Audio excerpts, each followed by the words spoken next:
And a welcome here to Wake Up Call with Dan Tortora, here with you inside of the Heritage Hill Studios. Heritage Hill you'll find at the Brew House on 3149 Sweet Road out in Pompey. And this Saturday, June 22nd, hot air balloon rides, chicken barbecue, live music, and so much more. We look forward to seeing you out there at the Brew House this weekend. And of course, you can also go to their newest location at Heritage Hill North on 628 South Main Street in North Syracuse, right by the airport and right where all roads converge, be it from Liverpool, Cicero, Clay, coming from the Beeville area, as well as right outside of the Syracuse airport. So we look forward to seeing you over at Heritage Hill today.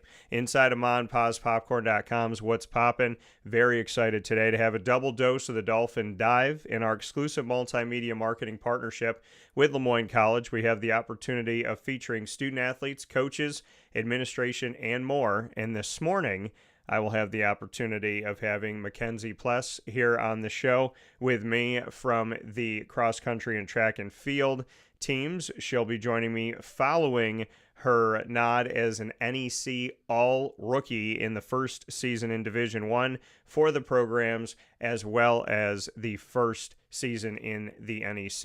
And then we'll be joined in the second half of the first hour by Mike Purvis, who is also being honored as a member of the All-Rookie Team from cross country, track, and field. And hour number 2 will be spent with Dave Pasiak, longtime basketball head coach and analyst, speaking on the 2024 NBA Finals, the Boston Celtics, their unprecedented 18th championship, breaking their tie with the Los Angeles Lakers, and moving forward in the NBA. So with all that being said here, very happy to have Mackenzie here to join us picture in picture this morning to honor the opportunity that she had here in the NEC and being named as an all-rookie. Mackenzie, how are we doing this morning? Good, how are you? I'm doing very well. And first and foremost, congratulations on the opportunity that you had to not only be in the NEC, but becoming one of the all-rookies this season and having an awesome debut. Congratulations on that. Thank you. Absolutely. So bring me into, let's go back to the beginning here. Cross country and track and field. Why? What got you interested in the beginning of the beginning growing up in this sport? I started outdoor track when I was in 7th grade. My school didn't have cross country or indoor track, so that was my first year this year. I did soccer and volleyball in high school, and I just kind of fell in love with running as I got older. I was starting to get better at it. I really loved it. I had great coaches, a great team, and I really wanted to pursue it in college and do it all year. And like you said, when you got started in the outdoor world and didn't have the opportunities for the other pieces, and so those were first for you at LeMoyne. How have you transitioned into doing more than simply outdoor track?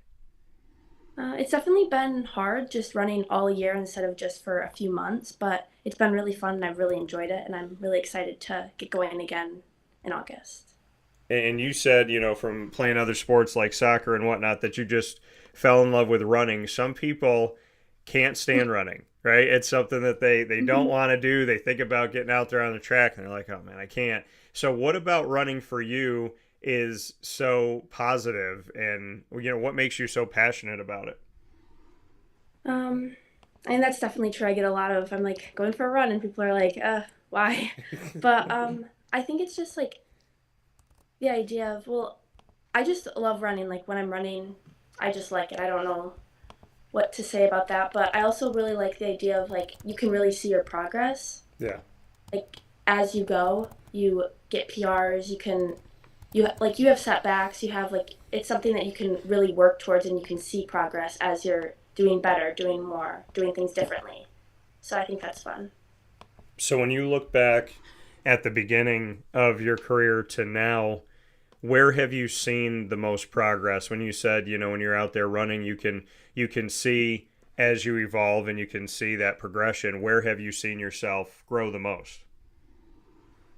Probably the transition from high school to college. It was definitely a lot at first, but I think it really helped me jump to that next level a little bit harder, and that's helped a lot. So coming to LeMoyne, what made that happen? How did LeMoyne end up being the place for you, that place for you to say yes when you're out there looking at different opportunities or thinking about different places? Why LeMoyne? I visited a few colleges and I I talked with Coach Wheelis and I really just loved how he coached, how he cared about his athletes and like the student half of it. And Oh, I think we lost Mackenzie here for a second. See if we can bring her back. So she was talking about Coach Wheelis, and let's see. Okay, so yeah, you were talking. We heard you talk about Coach Wheelis, yeah. and then it cut out. So what were you saying? Oh yes. Coach Wheelis definitely because he cares about like the student part of it, the athlete part of it, and I just saw that in talking with a lot of athletes and talking with him. I also really liked the team. I felt like they were really close, and that's something that I really wanted, especially like being new and coming to a new college. I thought it'd be a good chance to make a group of friends, and I think that's definitely happened. So that's very nice. You talked about Coach Wheelis, your head coach Robin Wheelis. What is it about the way that he sees cross country and track and field, that vision that he has that kind of linked up with yours? I guess kind of also his just drive for and like passion for all of his athletes to get better. Yeah. You can really see it in how he interacts with all of us, and also like all of my other coaches too, like Coach Grass. So they all like work very well together, like kind of like even each other out, and all of their perspectives are really nice and helping us all get better. And you can see that they want us to get better. So that's definitely a big part. And you said you looked at some places and ultimately LeMoyne was the right fit for you. Looking back on it, that hindsight 2020 here, after you've been through, cross country and track and field for a season, been through this Division 1 opportunity, now that you can look back on it here after a year, what do you think about your decision to come to LeMoyne? Um, I'm I'm very happy that I chose LeMoyne. I've really liked it. I had a good year. It was fun. I feel like I definitely improved, and I'm excited to keep improving. And this, when obviously you're looking at coming to LeMoyne, there was the Division 2 status in the NCAA's. And the move to Division 1, the move into a new conference. For you, you hadn't experienced being at LeMoyne beforehand. So, you didn't experience the NE10. But when you come in and know that this was a part of history, that you are one of the student athletes that will forever be a part of this transitionary move, albeit a freshman year for you, it was a new opportunity for LeMoyne overall. How do you feel like that went for the team? And just, I mean, Coach Wheelis has been there for a while, so obviously he knew what things were like before. How did you assess looking back on a season where this school went to Division 1 and you got to be a part of that? I think for our team, it was definitely a lot of transitioning. I knew, like, from talking to a lot of the seniors and stuff, and how the NE10s worked, that it was definitely a very big transition for the track program. But you can see in, like, our team scores and how we did that, like, starting in cross country and going to outdoor track, like, we had a very, very good end of our year in outdoor track for just being in the division, and I think we can do a lot better next year. So I'm really excited for that. But you can definitely even see the progress from the beginning of this year to the end. So that shows that a lot of good things can come from it. Did you ever envision yourself, Mackenzie, being a Division 1 athlete? Did you see that? No. So knowing that you are, knowing that this is a real thing and a unique situation, that some schools are making that jump from D2 to D1, but ultimately it's atypical for a lot of student athletes to experience something like this, to be in such a unique experience. And like you said, you never saw yourself as a D1 athlete. How do you look at it now? I mean, do you feel like it's more than maybe what you anticipated? Is there more asked upon you? Have you gotten used to it at this point? How do you kind of look at all of that? um, I think that it. I guess it's a lot of responsibility and like keeping up with academic work as well as athletic, having meets every weekend. Oh, and we had Mackenzie come out of here for a second, so we'll bring her back in. She was talking about the move to Division One, and so Mackenzie, go ahead. Having meets every weekend, it's definitely not easy, but I like being busy, and I mean, I'm not really sure how it would be at like a D3 school or a D2 school, but I mean, I know it's still hard and it's still that juggling, but I've enjoyed it. So, And for you, school wise, what are you studying? sociology, and I'm on the elementary education track. So what's the hope? If you had a dream job right now, what would be the end hope of when you get your degree at LeMoyne? I think I want to be a teacher. LeMoyne has a very good teaching program. I want to end up being a teacher, I think, is my goal right now. Do you have a favorite class that you've taken in this first year? Um, I honestly, LeMoyne has a core curriculum because it's a liberal arts school. Yeah. I know a lot of people don't like that, but I really do. I really liked, which is something that I would have never had to take in another class. I really liked philosophy. I thought it was kind of interesting. I also really liked psychology. So philosophy and psychology, and I went to a school that you had to take liberal arts as well. And like you said, some people like it, some people don't. But I feel like it gives you more of a robust knowledge and wisdom of things that's out there, and not just your specific major, which I think is really cool. So you liked the world of kind of going through all of that. What else about year one and in college did you enjoy? We talked about cross country and track and field, talked about the classroom. What else has it been about LeMoyne that has been fun for you? Um, I feel like there's a lot of different clubs to join, um, and it's really nice. I'm in Chronic Illness Awareness Club and Gardening Club, and that's been really nice for like making friends and stuff. Um, I've just I, the friend like I've made a lot of friends through track and through clubs. I had a really good relationship with my roommate, which was nice. I know a lot of people don't. She's one of my best friends at school, so that's been really nice. Yeah. Just like the social aspects of Lemoyne is very good. Yeah, the roommate thing is big, Mackenzie. I can tell you that from experience. So it's very important. Mackenzie Ples here with us, Lemoyne women's cross country track and field, a student athlete following the NEC All-Rookie Team honors. Let's get into that. So we talked about history, right? This is the first time the program's been in Division One. It's the first time the program has been in the NEC, and you get named to the All-Rookie Team for the entire conference. Your thoughts on that, and just reflecting on the fact that you've been honored by the entire conference.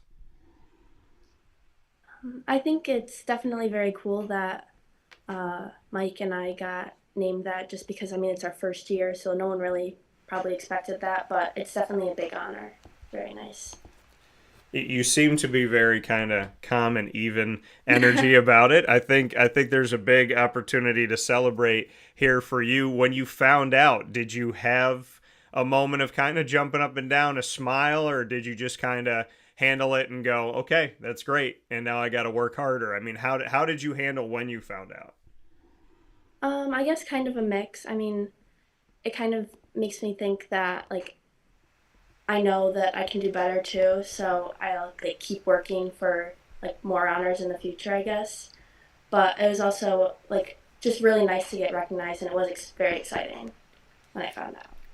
And being part of an Olympic sport, Mackenzie, it doesn't always get the love that it should have, in my opinion, or the spotlight. When the Olympics come around, like here, in 2024, the Paris Olympics at the end of July will start, and so there's a focus on Olympic sports. But what can you say about maybe what it means to play an Olympic sport and what people should know beyond simply the Olympic side of things? If you can give us your thoughts on that.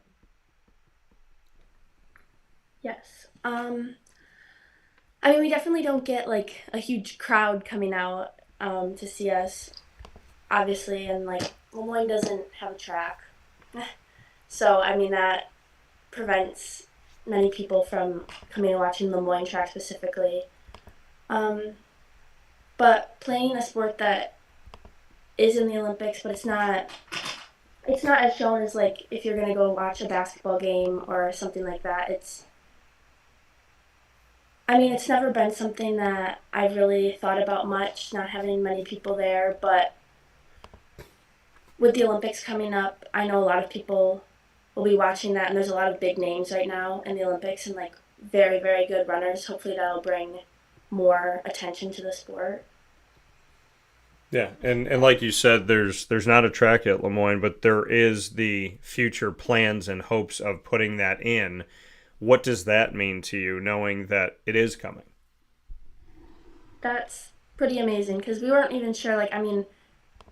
The end of May, like my coach was like, I don't know. Like, I just like can't promise anything. Like it's like he wants to, but like they just couldn't promise anything to like new students. And I think with recruiting and with that, it's going to be a huge step for LeMoyne because a lot of people come in and they're like, well, I really like the program, the coach, the team, but like they don't have a track. So I think it's going to be a really big step forward for the track program. That coming here from Mackenzie Ples. Mackenzie, we're going to play something called Rapid Fire. Get to put each other on the hot seat about any subject, sports or non-sport related, and we can have some fun with this here. You can ask anything you want. I have to answer it, and then we'll go back and forth. So you get the first question. You can ask me anything in the world. What do you got? Um, when did you first start your podcast? So I started my career in broadcasting back when I walked into college in 2003 in November is when I officially started sportscasting. And I started my company at 26 and it was back in July 20th of 2012. So my company will turn 12 years old this year, which is insane. And after working with Fox Online, ESPN affiliates, and a Yahoo affiliate, I'm very happy to work for myself. I'm very happy to be able to do things the way I want to do them and to show that there is a positive media outlet that is out there that puts faith first and believes in comedy and humility and telling the truth and just doing things that are interesting and unique like this with colleges and universities and giving the opportunity for all sports to have an even playing field and making sure that there's a spotlight on all sports and not just some is really important to me. So my question back to you, Mackenzie.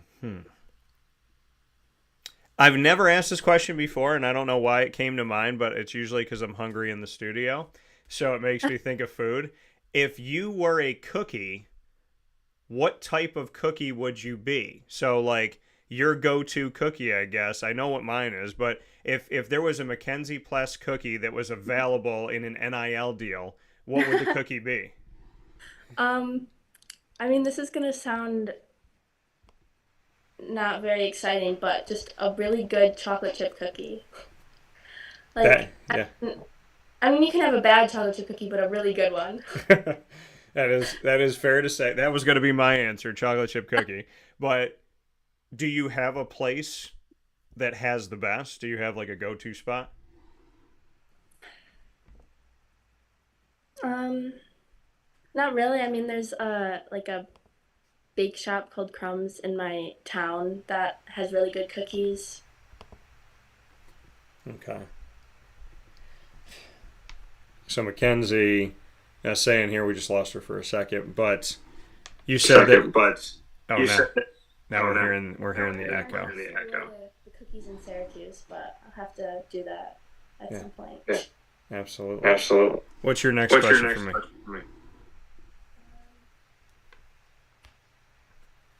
We're hearing the echo like we heard before here, so we might have to have you come back into the Zoom. So we're gonna do that here, and let's see here. So as we get, all right, let's see.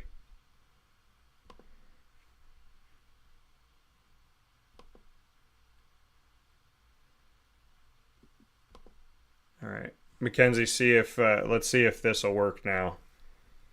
if you go back in. Okay, I'm still hearing myself. Oh, wait. Can you hear me okay? Okay. I'm going to have you leave it and come back in like we did before because we're echoing. So, Zoom stuff that we have sometimes when we bring different guests here onto the broadcast. So we had a little echo before the show started, and we're getting that echo here. So if you're hearing it, folks, we apologize, as we will bring Mackenzie back in and give her the opportunity here to ask another question or two as we honor Mackenzie Ples, the NEC All-Rookie for distance running in the world of track, and want to honor the fact that she has gotten a spotlight here in her freshman season at LeMoyne, and very happy to celebrate that with Mackenzie here on Wake Up Call with Dan Tortora, where sports truly meets that thing called life. All right, Mackenzie, let's see if this works. Can you hear us okay? Yep. Okay, there we go. So what's your second question for me? I guess on the food topic, if you were to eat any food for the rest of your life, what would it be? Man. If I can eat any food for the rest of my life, I feel like yesterday is going to change this answer. I love watermelon. Like, I absolutely love watermelon. I feel like I would make a really good, like, fruit salad is what I would do. Like, if I'm going to have to eat something for the rest of my life, I put raisins in mine. So there'd have to be raisins, blueberries, strawberries, raspberries, watermelon, and banana. I just like, because it's so hot. This is the thing, like, because it's so hot outside, I just want like water and fruit. You know what I mean? I just want like healthy stuff, and I want to have like something that is just like cold and good. So yeah, I probably, if I had to eat something for the rest of my life, I'd probably go with the fruit world right now, because I'm living in that watermelon, blueberry, raisin kind of salad making today. So I would say that. All right, Mackenzie, let's see here. I'm gonna stay with food. I feel like food's a good topic for us. Let's go with, if you had to make a meal for the entire team, what meal do you trust making that won't get anybody sick? Um, Probably like either some type of pasta and Okay. like meatballs. I Okay. like making meatballs. Or like chicken and rice and a salad. I feel Okay. like those are things that I can make pretty well. Who taught you how to make meatballs? My dad, Your dad did. Okay. What's your dad's first name? Bill. Bill? Bill. Yeah. Bill. So shout out to Bill, who is out there teaching your child to make meatballs, because meatballs are a very difficult thing to do. I can't see, Mackenzie, I'm going to tell you this. I cannot typically eat meatballs from a chain restaurant because they probably have come in frozen and they got a bunch of stuff in them, whatever. So my stomach is so Italian that if it's not homemade, it doesn't want it. So how are these meatballs that Dad taught you how to make? Are they? I mean, would you put them up against anybody? Yeah, I'd Okay. say so. Okay. All right. Well, as I told Coach Wheelis before, when we had another member of the team on talking about food, I'm going to have to experience this. So when you make pasta and meatballs for the team, I'm going to have to be let known so that I can officially concur that these are good meatballs out there. Okay, sounds good. All right, fair enough. So your last question for me is what? Um, where did you go to college, and like what did you do there, like extracurricular wise? So I went to Marywood University, which is almost exactly 2 hours. It's almost a straight line from Syracuse to Scranton, and I was in campus ministry. So I helped with like ministering and faith and whatnot, helping people. I so there were some programs within that. I helped with retreats, and I helped do a search retreat, which was a 3 day getaway where we all went and stayed at this place. I think it was Friday. If we got there Friday, stayed Friday night, Saturday night, and then left on Sunday. And it was an opportunity for people that have a faith, different faiths, no faith, to kind of talk with each other and address issues in their lives and find that positivity and find, kind of find a way back to yourself, so to speak. So I got to do that side of it. My gosh, I'm trying to think of all the things that I did while I was there. I was the station manager of our TV station.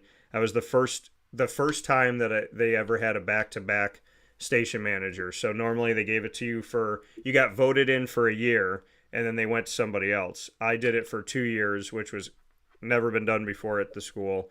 I was the first sports director at Marywood University, and I helped to write in what exactly is asked of a sports director. And I was on the radio. I did a bunch of different broadcasts, different music shows, and I was in theater. I had my acting debut as Adam in Adam and Eve. So that was exciting because there's Adam, Eve, and the snake. And the entire first act is Adam by himself. And so I was on stage, couldn't forget a line. There was nobody there to help me. There was a spotlight on me, and that was it. So, and it was a black box theater, so it was a very like intimate setting, and it's like it's you in this just room full of people. So that was fun. And yeah, I mean, I got to do a lot of different things. I also was the male leader in Bible study. I'm trying to now you got me thinking, because anytime I think about Marywood, I'm like, I did a lot, but then I forget because there were so many different things. But yeah, there was. I was also an orientation advisor. I do remember that. So I was the person that brought everybody around when they got on campus, and like were one of the first faces that you met, and brought people into classrooms, kind of went over things with them, and then brought them around campus and whatnot. So yeah, it was a very adventure-filled time there, and now that you've gotten me thinking about it, I'm probably going to remember 12 other things when we get off the air. But Yep. with Mackenzie Ples here, honoring LeMoyne, not only LeMoyne Dolphins women's cross country and track and field, but honoring Mackenzie as an NEC All-Rookie Team member here in her debut in Division One in the NEC and at LeMoyne College. So Mackenzie, it's been an honor. It's been a pleasure to have you here this morning. Congratulations on the All-Rookie Team honors for the NEC and for your first year in the books in college. The best thing I can tell you about college is enjoy every moment, including the tough ones, including the adversity, because it goes by way too fast and you always want to go back. Well, thank you for having me. Absolutely. Well, congratulations again. Have a great summer. And we look forward to seeing you out there and look forward to you having your own track here very soon. Thank you. All right, take Have a care. good day. You too. That coming from Mackenzie Ples once again here on Wake Up Call with Dan Tortora, where sports truly meets that thing called life. And we have a back-to-back Dolphin Dive, as you can see here on the screen, a double dose of the Dolphin Dive.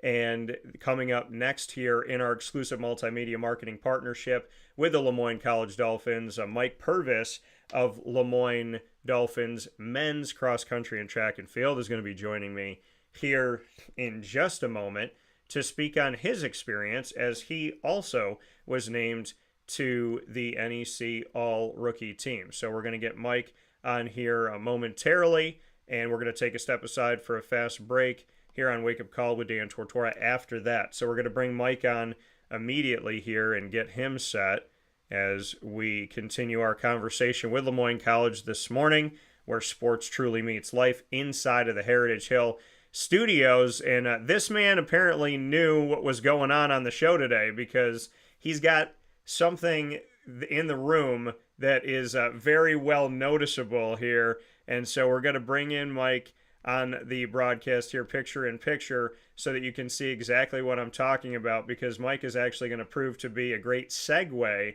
into our next segment here on the show, and that is because of that Boston Celtics banner. Mr. Purvis, how are we doing today? I'm good. How are you? I'm doing very well, man. And listen, first and foremost, congratulations on the All All-Rookie Team honors inside of the NEC for you. So nice debut for you into college at LeMoyne in the NEC in Division One. Congratulations. Thank you very much. Absolutely. So, Mike, we're going to talk about a lot of different things here today, but I want to kind of Tarantino this thing and go all the way back to the beginning. Why Okay. why the world of cross country and track and field? Where did this kind of start for you, and why did you fall in love with it? So in sixth grade, my school had this thing called, or my district had this thing called the Fun Run, where all the elementary schools would race against each other. And I did it, and I got like 28th place. And my high school cross country team sent me a letter, like just reaching out and asking me if I wanted to do cross country. And since my older brother and older sister did it before me, I wanted to do it. And so I did it so that I could make some friends. And you said your older brother and your older sister did it before you. Any advice that they gave you that has stuck with you? Well, my older sister and I used to do some workouts together because I didn't really take it seriously until like 10th grade. But once I was in 10th grade, me and her were around the same speed. So we do workouts together, and she'd bring me to practice every day, bring me to workouts, and she just really helped me and motivate me to be better. And for you, Mike, here in falling in love with this and having the opportunity to, be a part of that as a Division One student athlete, did you ever see that? Did you ever envision Division One for you? I know LeMoyne is in a unique scenario because you commit to come to LeMoyne and they go in this transition from NCAA D2 to D1. But did you ever see yourself as a Division One runner? Honestly, no. I never saw myself going to college at all until I started running because I didn't want to keep on going to school, but I don't want to stop running and I want to keep competing for as long as I can. And you said you didn't see yourself going to school post high school. Why? I wanted to start my own business and that's what I want to do after college, but this way I can keep on running and keep focusing on my athletic ability while I still can. Well, as someone who has started a business that will turn 12 years old next month, I'd love to know what business would you like to run? What is your thought on your business and your future? I want to do real estate. Okay. I'm not exactly sure what I want to do, but I know I'm gonna figure it out. And I just want to own my own business and own a few different things. Okay. So real estate, what gets you energized about real estate? Why do you like that? It's something my great aunt does, and she helped show me what it is and like what they do. So you got a passion from your family for that connection to it. Yeah. You want to have your own like real estate company itself where you're kind of the head of it. Now, will you put yourself out there by helping people to buy and sell homes? Are you going to be the guy behind the scenes? You're going to be the guy out there doing it? What's your thought on that? I want to do as much as I can. I want to make myself available to learn as much as I can so that I could do every part of everything I need to be able to do without having to hire anybody to do anything for me. I want to be able to do everything I can on my own with limits. Yeah. Well, as somebody who owns their own business and has many different hats that I have to wear, if you ever need any help on getting something started, on understanding the juggle of it, I always learn and I grow and I learn from, people every day, learn from myself and obviously learn from God more than anything. But if you ever need any help with starting it or juggling or kind of learning certain things of what a business entails and respecting yourself too, because you become so much a part of it. If you ever need any advice in that world, I'm happy to help. I appreciate it a lot. Yeah, man, absolutely. So this is the beginning. This is the start of your career at LeMoyne, and we're on the all-rookie team. So Yeah. NEC All-Rookie, bring me into that. How did you find out, and what was your reaction?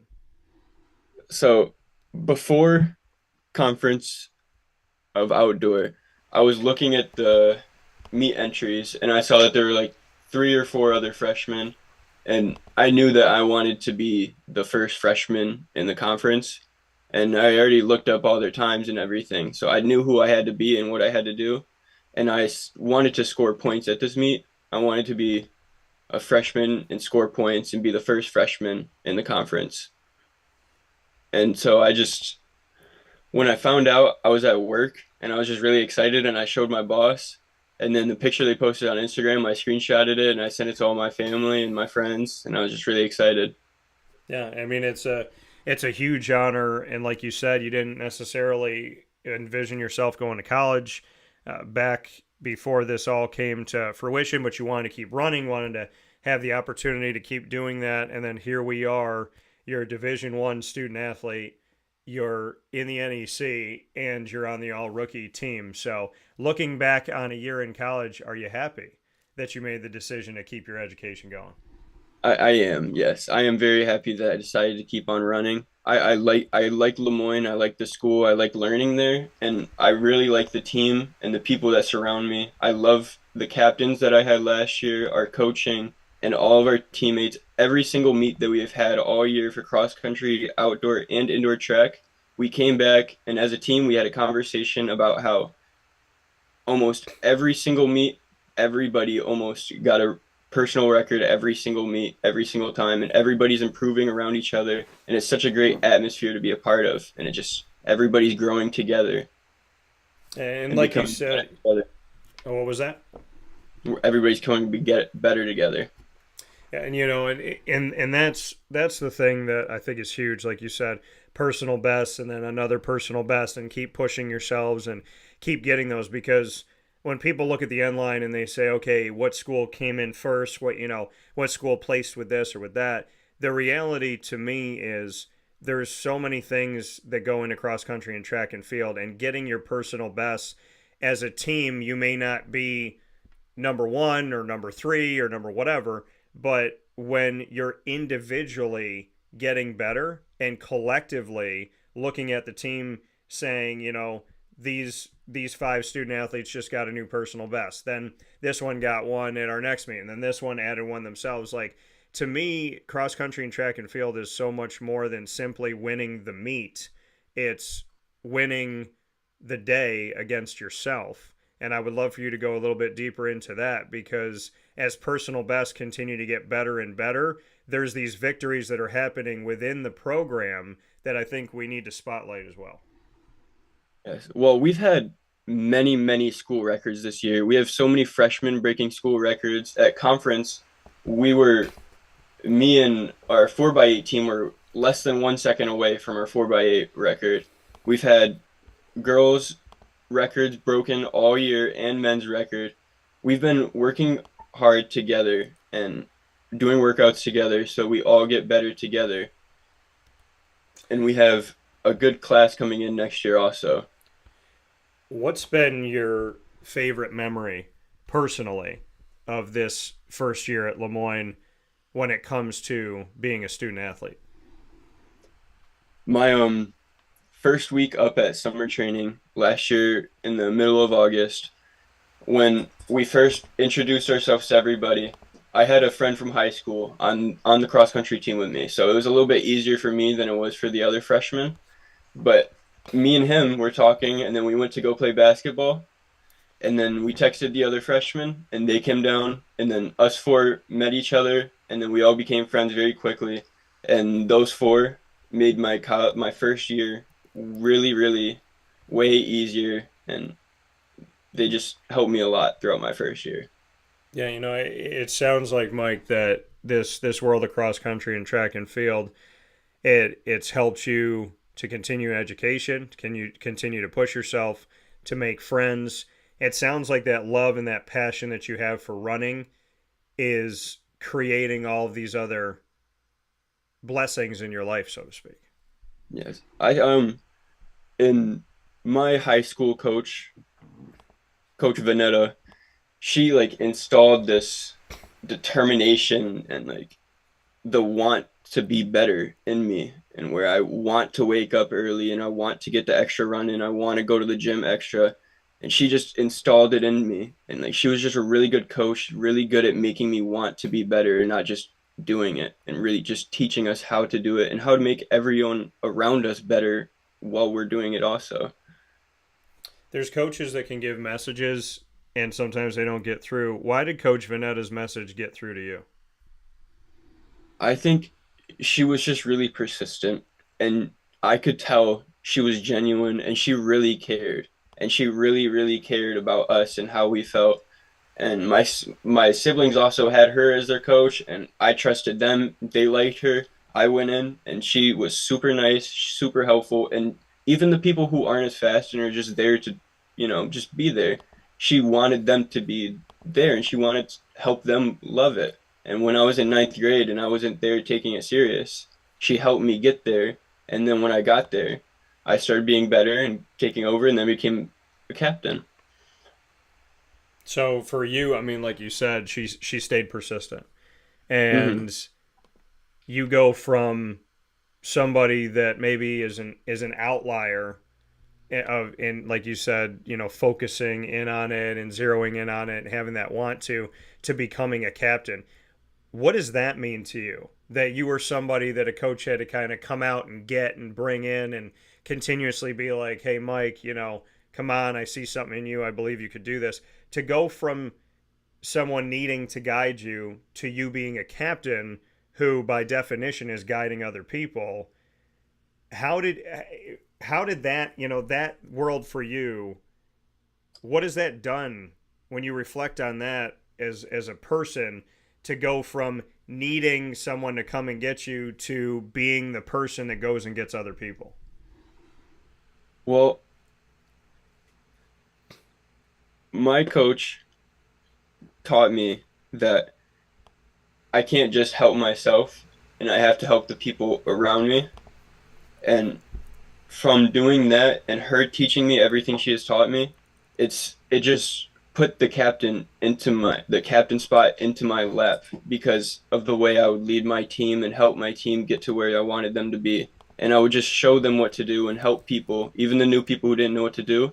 I would help them when other people wouldn't because there weren't a lot of seniors around me.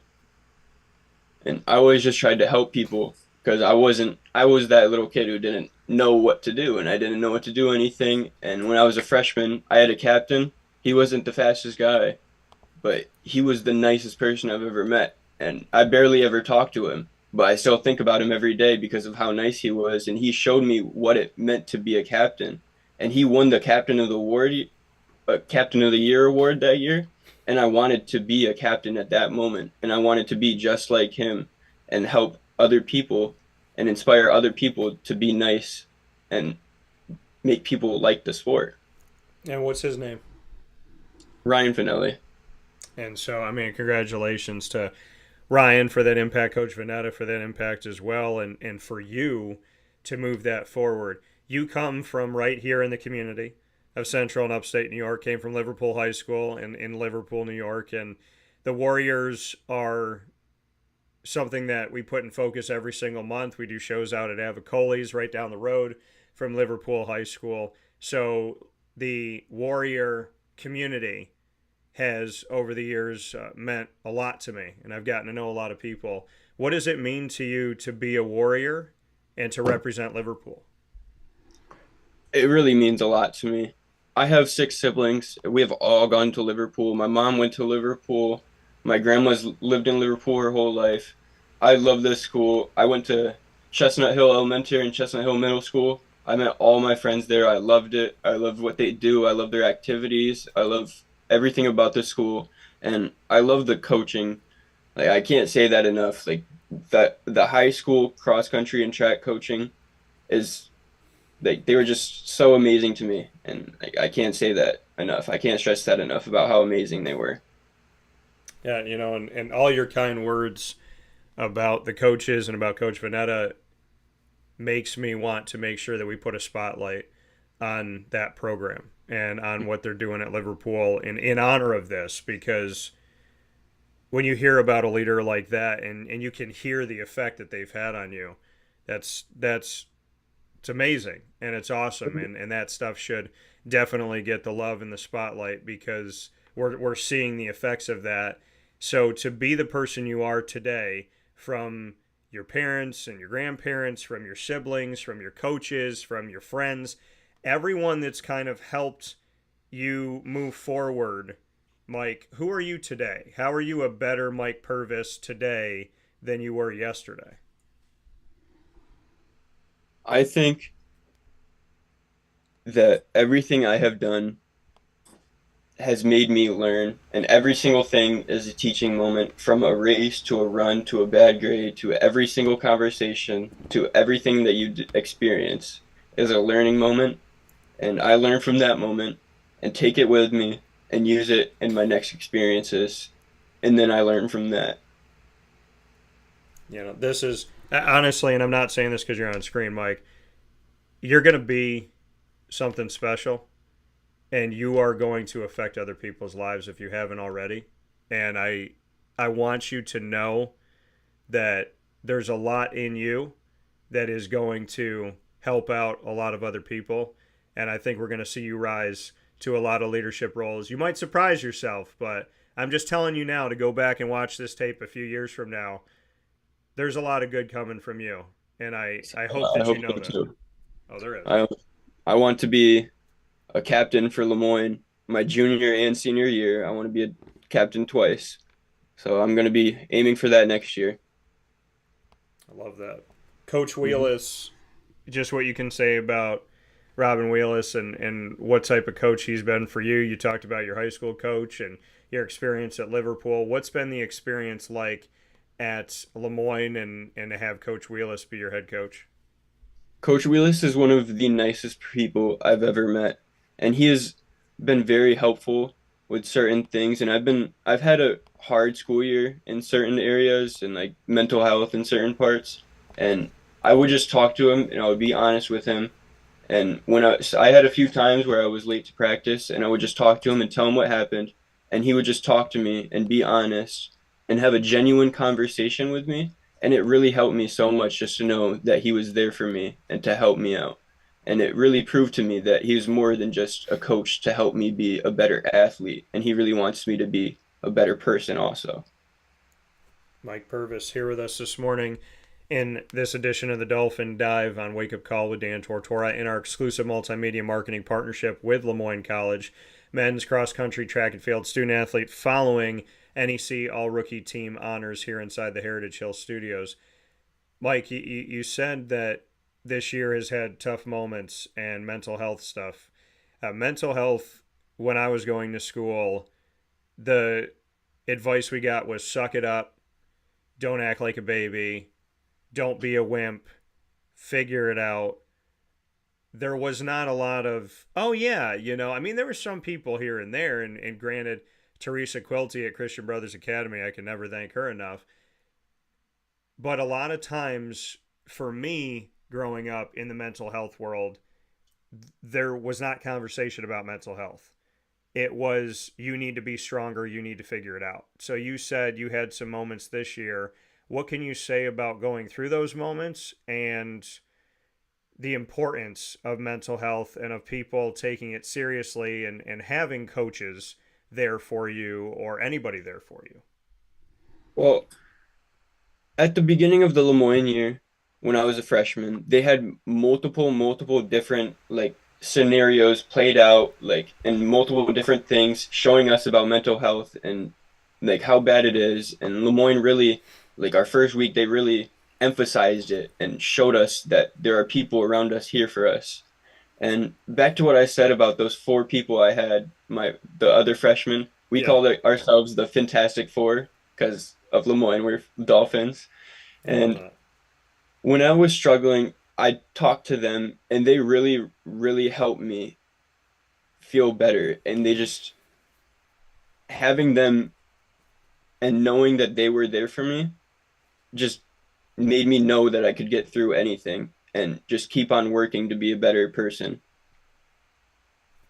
And how strong do you feel now, Mike? Do you feel that mental health, the improvement, the mental toughness improving? Do you see that in yourself? Do you feel that in yourself? Yes, I really do. I feel like I could feel myself improving every day, even if it's just in a little thing, like just working better or running a little bit better, running a little bit further. I want to improve myself in one little bit every single day. Well, that's, I just said that recently, was it doesn't matter how small the step as long as it's forward. So Yes, I'm very happy to hear that. I agree with that. And again, I know we talked about starting a business and if you ever need any help, but truly, anything with mental health, anything, whatever. I know you got your Fantastic Four, but if you ever need a fifth voice or anything with that, I'm not just saying it to say it. If you need anything, you let me know, because life gets hard sometimes and things get difficult, and going through what I've learned from going through things and seeing the other side of them is, if anybody ever needs help, you help where you can, and you try to do for others what you hope somebody would do for you. So I'm happy to hear that you're doing well. I'm happy to hear of improvement. I'm happy to hear of success and, those steps for yourself in your personal life. And I just want you to know that you're never doing it alone, because I think people need to know that. And I thank you very much for saying that, and I appreciate it a lot because it's very nice of you to say that and to make it known that you're there, because it's a very nice thing to do. And sometimes people don't know that there are people there for you. And at the beginning of the year, I didn't know that there were other people around me struggling with mental health until they opened up about it. And so now I'm more aware about it and I'm looking out for it and I'm trying to be there for as many people as I can. Hey man, that's all. Just being there, that is more than half the battle, is showing somebody that you're there. So, it is my absolute pleasure. And I'm a Mike Purvis fan now, so I mean, you're kind of stuck with me for that. I do have. Good. We're gonna get to rapid fire, and we're gonna put each other on the hot seat, ask each other literally questions about anything. Could be food, could be music, could be sports, could be whatever. But you get to ask me the first question, Mike. So what do you got for me? Okay, what was your first job? Good question.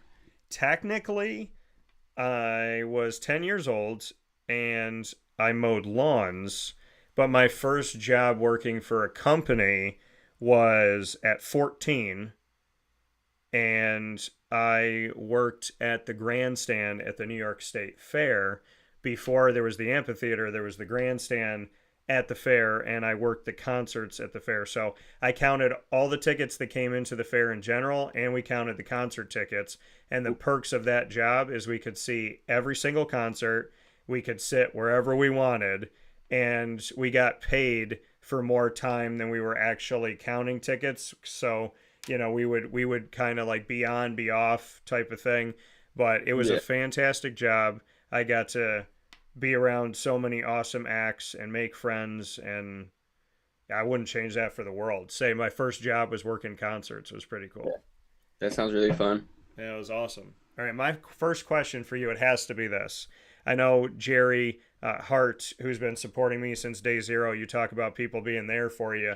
Jerry was there for me my first moment into college at Marywood University, and now all these years later, he is a huge Celtic fan. So he wrote in the comments, "I love this kid," seeing that Celtics thing. So I gotta ask you, how did you become a Celtic fan, and how did you celebrate Monday night? Well, my sister lives in Boston, Okay. and in 2K, NBA 2K17, I made a NBA My Career Player, and I had it randomly select me to a team. And I wasn't really a sports fan. I didn't know anything back then. Now I know a good amount, but back then I didn't really know anything.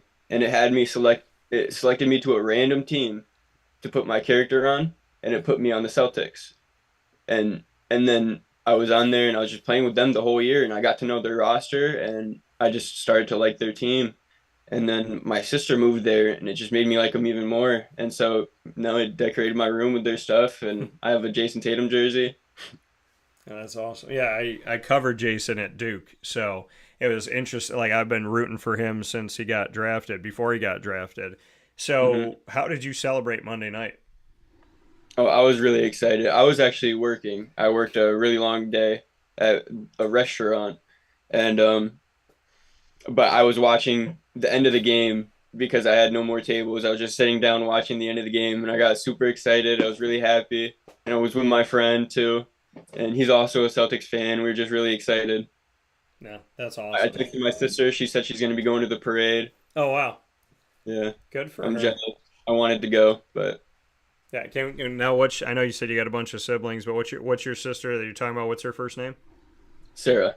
So to Sarah, enjoy the parade, have fun. I am a Raptor fan, so I got to enjoy 2019. But Oh, to Sarah, wherever you are, if you are watching this, have fun at the parade for Jerry, for Mike, for my grandfather up in heaven, my aunt, my little brothers, myself.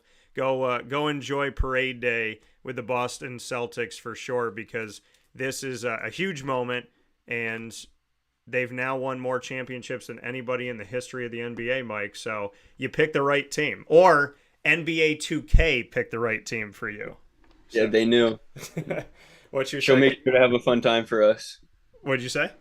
She'll have a fun time for us. Oh yeah. So yeah, Sarah, go have a good time on behalf of everybody. What is your next question for me? Um, did you do any sports in high school? I did. So I played basketball and got recruited D3 and I to this day I love it. I still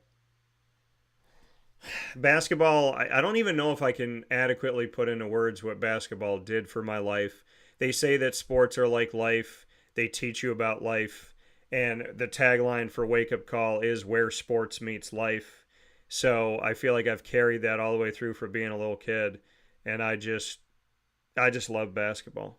I mean I have a respect for many sports, but basketball is just a it's something that taught me so many things and I it continues to teach me, which I think is a really cool piece of it. And I mean I would love to coach someday if the right opportunity came about and kind of wherever that may be with whomever, but I like the opportunity to share the game with people and to teach about life. My second question for you, Mike. With Mackenzie, we went to food. So I'm going to ask you this because I asked this to Mackenzie, and I've never asked this question before, but now I want to know because Mackenzie answered it. Now I want you to answer it. If there was a Mike Purvis NIL deal and it was a cookie, what would be the Mike Purvis cookie? What are the things inside of a cookie that would describe the Mike Purvis way? that is a really good question. So I think I think I'd have marshmallows in it. Okay. Probably be chocolate, marshmallow,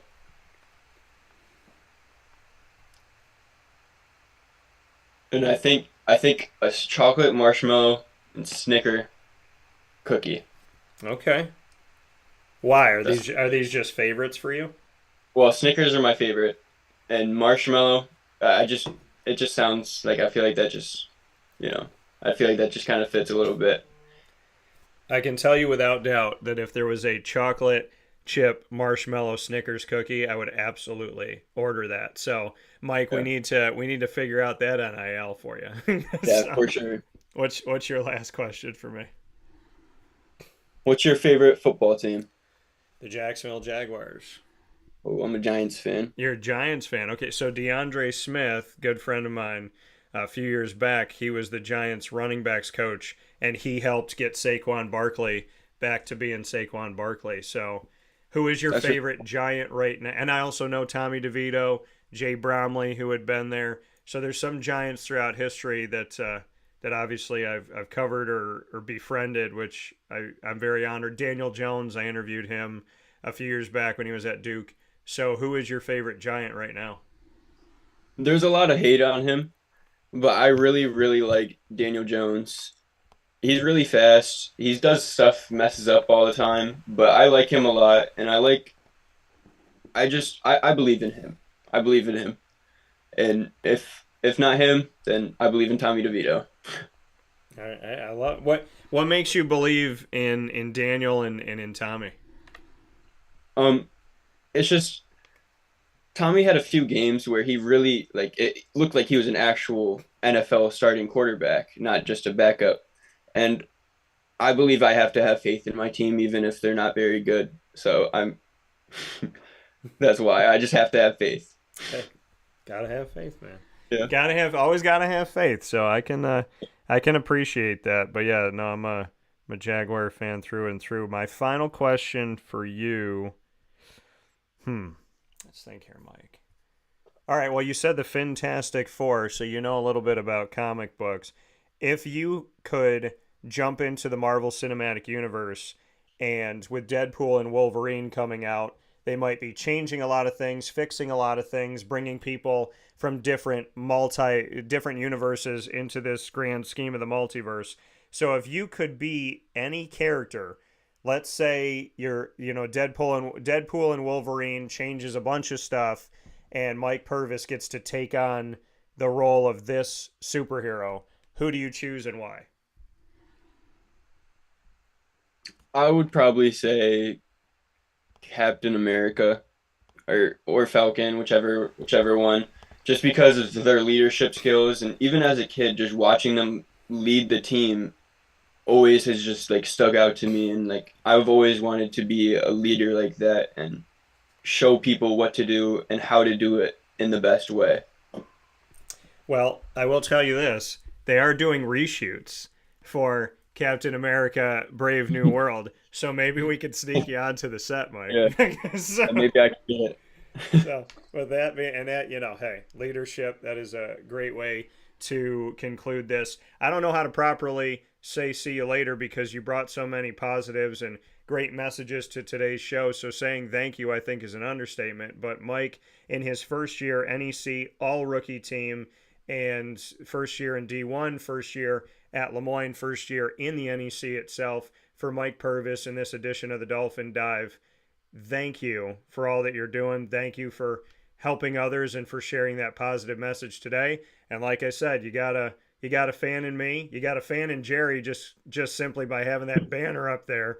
But I'll be hoping for all good things coming up for you here, Mike, and I really do appreciate it. So keep your head up and keep doing good things. And Fantastic Four is absolutely the best creative name I've heard in 3 years working with LeMoyne. So definitely appreciate that. We're really proud of it.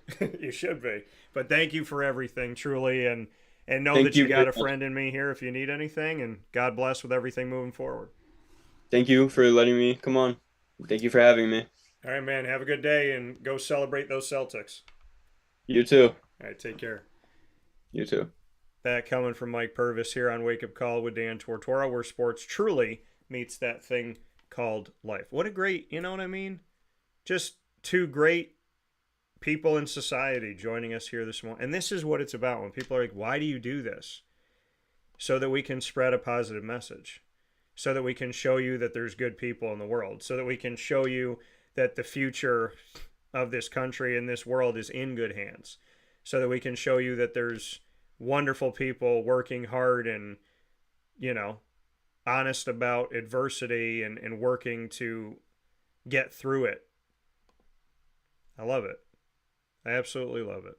So we're going to take a step aside for a fast break. We'll be back with Dave Pasiak for hour number 2 right after this inside the Heritage Hill Studios. This is Wake Up Call.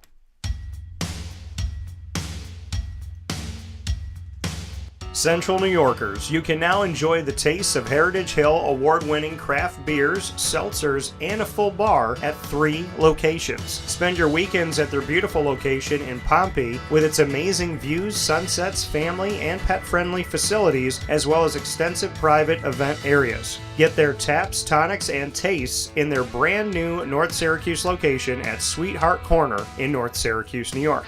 When flying in and out of Syracuse Hancock International Airport, make sure to visit their Palladino Farms location. At Heritage Hill, they believe in supporting our community and are excited to now meet you where you're at and where you're going with their local farm-raised tastes. Find out more information at heritagehillbrewery.com.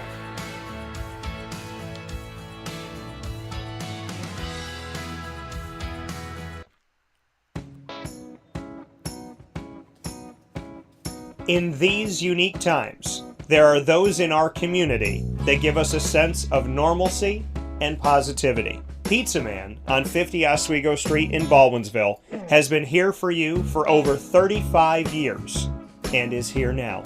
Call 315-638-1234 or order online at pizzamanbville.com to bring those familiar tastes into your home. And remember to come see our monthly on-site broadcasts centered around the community and our Baldwinsville Bees. Pizza Man in Baldwinsville. Any way you slice it, they are always here for you.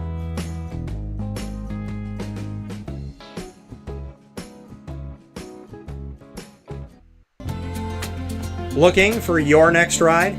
Look no further than Great Lakes Honda City, located on 7140 Henry Clay Boulevard in Liverpool, New York. Serving our community for decades, their new and pre-owned vast array of vehicles are available to you Monday through Saturday on site. To search from home, shop at GreatLakesHondaCity.com. Call 315-365-5576 to set up an appointment. That's 315-365-5576 for Great Lakes Honda City, 7140 Henry Clay Boulevard in Liverpool, New York. Great cars, great people, Great Lakes.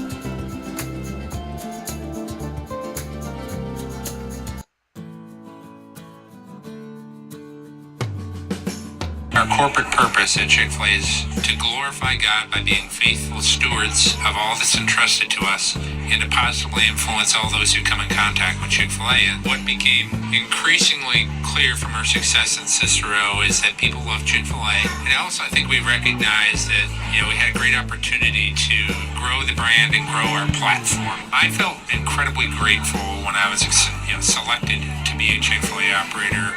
I think what it's meant for me, what I've come to realize on a very deep level is that this is a calling for me. It's not a career, it's not a job. The Lord called me to be a Chick-fil-A operator and to use these restaurants to glorify Him and to positively influence other people. I'm blessed. I'm very blessed.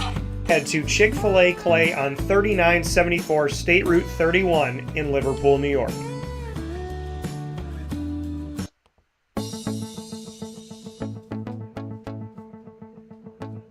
Avicoli's, located on the corner of Route 57 and Wetzel Road in Liverpool, New York, has been your trusted neighbor for decades. Located just steps from Liverpool High School, we're happy to have the Liverpool Warriors on-site, on-location broadcast at Avicoli's through Wake Up Call with Dan Tortora every single month, featuring student athletes, coaches, and administration throughout the year from Liverpool High School. Head out to Avicoli's today on the corner of Route 57 and Wetzel Road in Liverpool, New York, open Tuesday through Sunday for lunch, dinner, and drinks. We'd love to see you out there, and of course you can call them at 315-622-5100 for takeout, delivery, and catering. That's 315-622-5100, and also find them on myavicolis.com. That's myavicollis.com.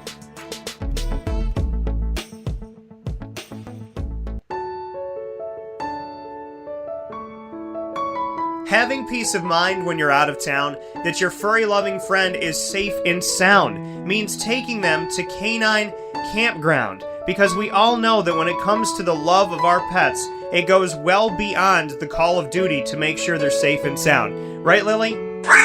So take a ride to 242 Johnson Street in East Syracuse, New York, and see Canine Campground and where your dog will be staying, in the classic cabin, the executive cabin, the grand cabin, or of course the luxury cabin, because if you know Lily, you know she loves luxury.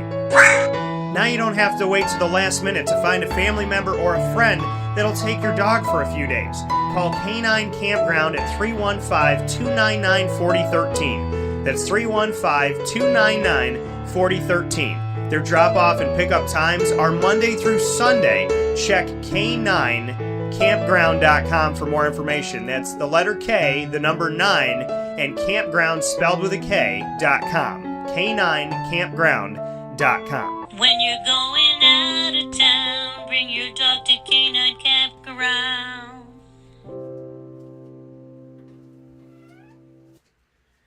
Welcome back here to Wake Up Call with Dan Tortora, where sports truly meets that thing called life. We appreciate you being here, where sports meets life on Wake Up Call with Dan Tortora, and every Monday through Friday from 9 a.m. to 11 a.m.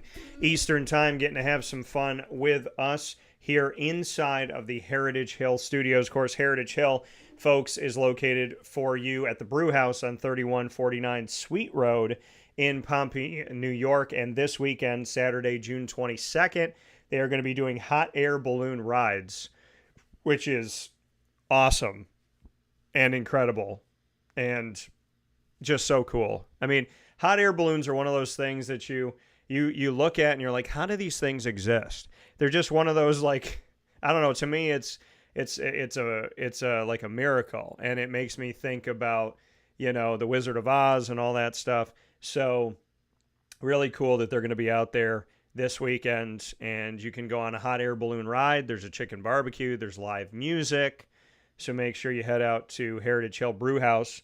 And you can also head to Heritage Hill North on 628 South Main Street in North Syracuse, New York, the home of our CNS broadcast. So we appreciate you heading out there as well. Inside of MonPawsPopcorn.com is what's popping. Our third guest of the day, Dave Pasiak, joining me here on YouTube.com, Facebook.com, both /WakeUpCallDT, and on WakeUpCallDT.podbean.com for this final hour of the broadcast to discuss the NBA Finals for 2024, the Boston Celtics history, and some of the other storylines that are here and as we move forward. So it is my honor and my privilege, as always, to welcome to the show a good friend and somebody who's always been there, and that is Mr.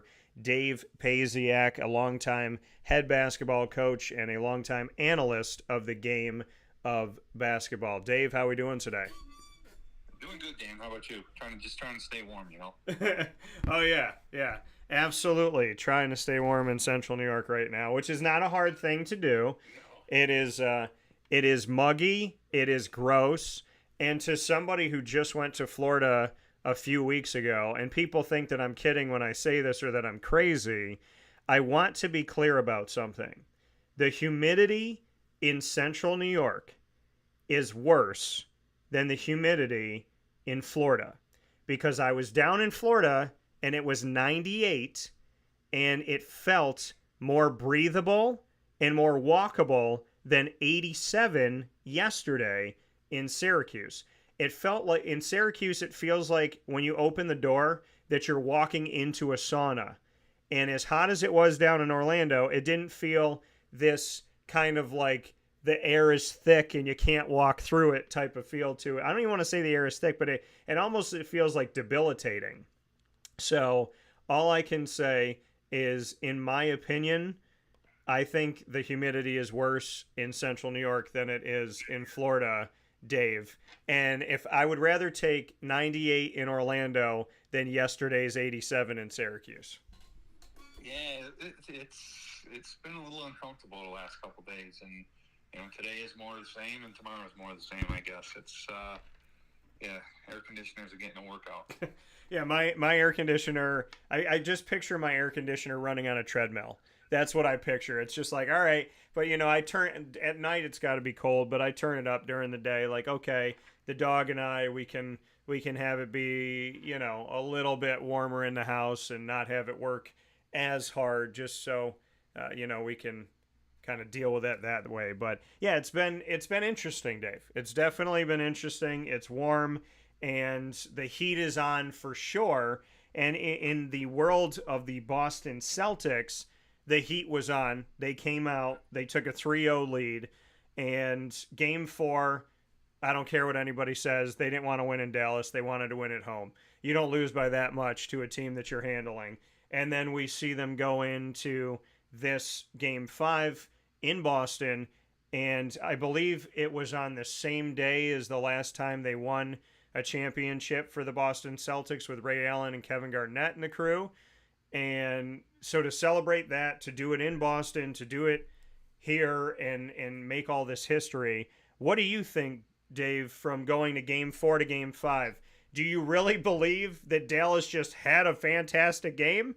Or was it more of Boston wants to go home and wants to win this championship on the same day that they won the other one, almost making it poetic?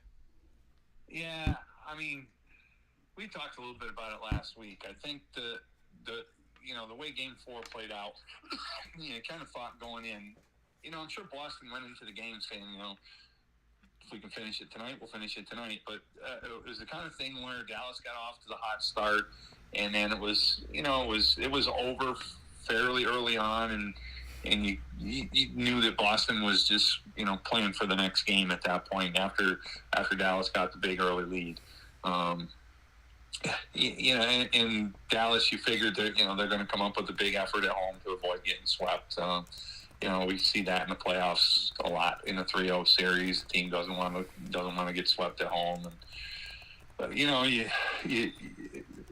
the team that's trailing gets out to that big lead at home, and the team's leading the series, they've got the safety blanket knowing the next game is at home.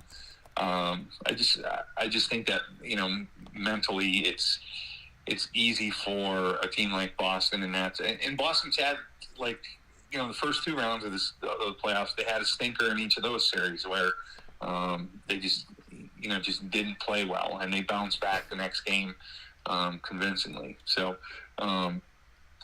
not super surprised with how Game 4 played out, and not surprised that Boston responded in Game 5 and kind of had their way with Dallas. I mean, they were, and this is coming from a guy who's been a Celtic hater most of his life. I mean, much respect to them.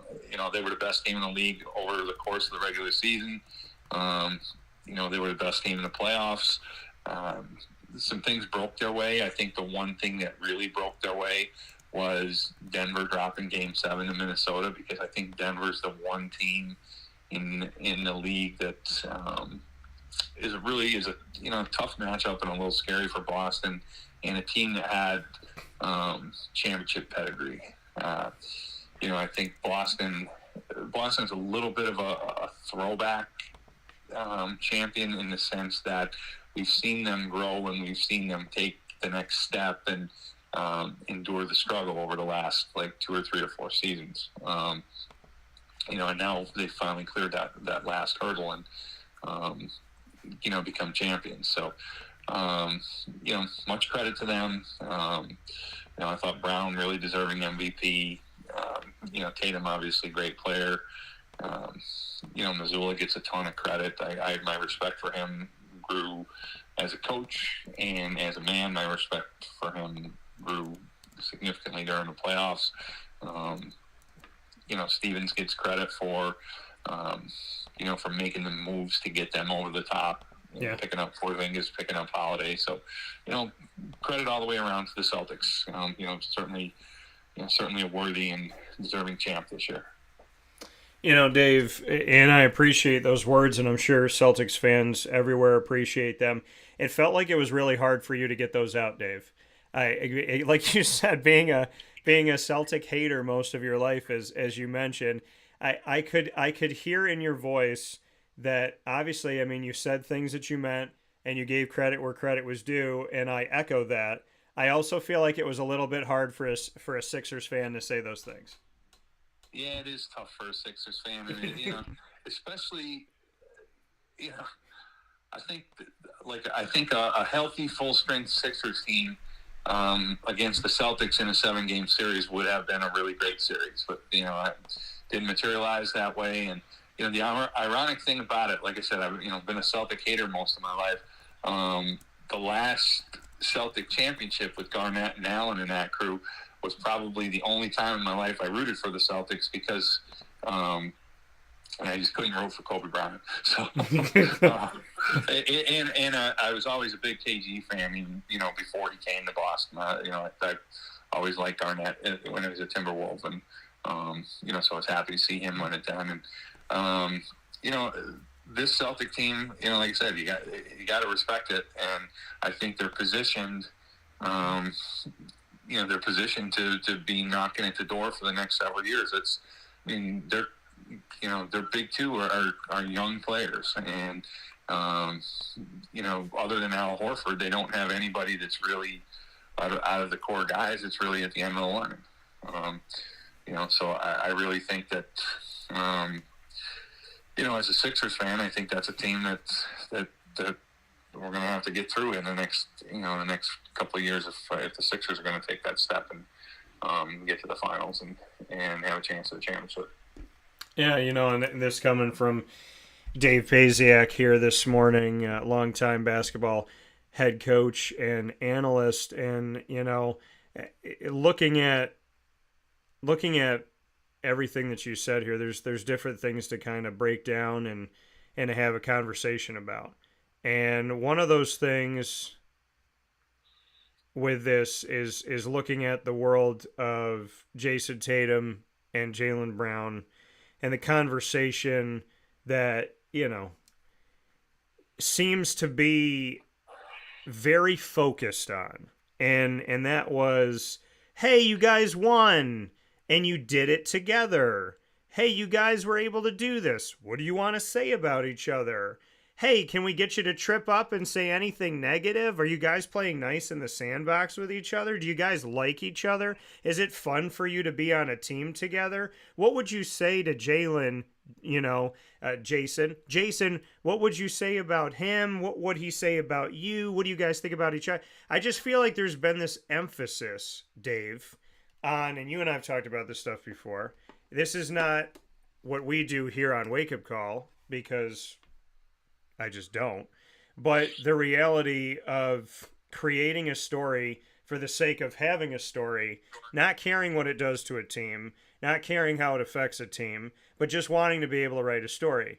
And I got very sick very quick of the whole Jaylen Brown, Jason Tatum. Do you guys like each other? Hey, Jaylen, I want to talk to you for a minute. And in the 3 questions I'm going to ask you, one of them is going to be about Jason. Hey, Jason, what do you think about Jaylen? You guys were told that you couldn't play together and people thought you couldn't play together, and now all of a sudden you're playing together. I'm sick of it. And I don't know, Dave, if you saw any truth in it, if you saw any real, genuine, these guys, every man for himself.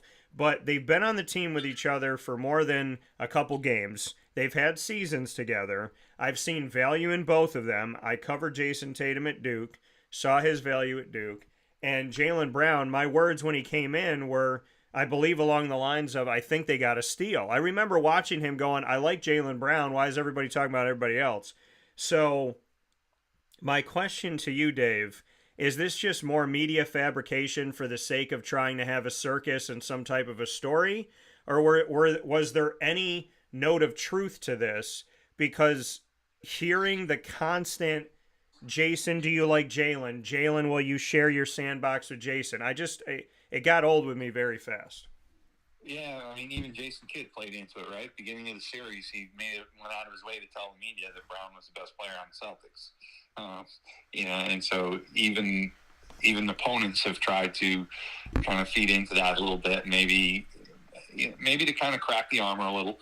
But I think, we're not privy to being with these guys every day, so you really don't know, other than what you read and what you hear, what their relationship is. But they certainly have elevated that team to heights quickly. Culminating with a championship this year, and it's the kind of thing. One of the things that happens is these guys have a lot of people in their ears. All right, agents, business managers, their entourage. So I think Tatum has been kind of perceived as being the lead dog in Boston, and he's Batman and Brown is Robin, basically, and I think that's kind of been the perception. So now with Brown kind of emerging and being the Finals MVP and everything. In the world of professional sports, we saw it back when the Cavs won the championship, and Kyrie Irving wanted to go off and do his own thing because he didn't want to be the second fiddle to LeBron. So I think this is going to contradict a little bit of what I said a couple minutes ago, but Boston is really well positioned to contend, for the next, 5 to 7 to 8 to 10 years with with those two guys as their cornerstone. The trick is going to be, will they get to a point at where they want one or the other wants to go off and kind of have his team and have it be his team, and will it get fractured at some point? The Lakers won titles with Kobe and Shaq not particularly getting along. So, Brown was quick to, when he was named MVP, he was quick to credit his teammates, quick to specifically identify Tatum. And these guys are young in their careers. If one or the other, or the people that are in their ear, kind of create a mindset that one of them wants to be clearly be the man on the team, that's the kind of thing that could break apart Boston. You go back Oklahoma City Thunder when there was a young team and they got to the finals with Durant and Westbrook and Harden. Everybody thought that's a team that's they look like they were all in a good place personally, professionally, and everything, and they're going to be a team that is in the championship picture for the next decade. And look how quickly that got broken up. So, so there's no guarantees that this nucleus and this core will stay together harmoniously. But like the trajectory that they're on right now leads you to believe that things are pretty good between the two, and things are pretty good in the locker room.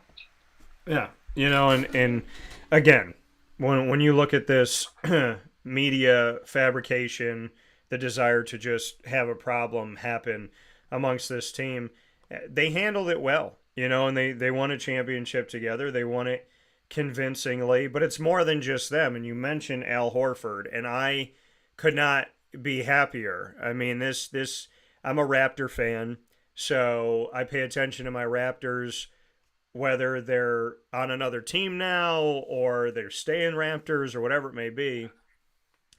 And I know that Al Horford has never been a Raptor. And what I'm getting at here is, for a guy who's never been connected to my team, I don't know if I could be happier for somebody to get the ring and to be able to do it and to have this opportunity here in his career to hoist this, right? To be close and to have the opportunity to do that. He is the first Dominican to win an NBA Finals series. So the first in history to have this, so of Dominican descent. So for his heritage, for him personally, for, the whole story. I mean, to me, Al Horford has been in the NBA forever. It feels like I'm 38 and he's been there for 20 years. And to see the beginning of his career feel like it was such a long time ago to the right now, and have him hoist up a trophy. I'd love to get your thoughts on this, Dave, because Al Horford, to me, that is a feel-good story. It's an amazing story. And also go Gators, because, for those of you that remember, he was a Florida Gator when he was in college. What can you say about the Al Horford factor to all of this and seeing him finally get a ring?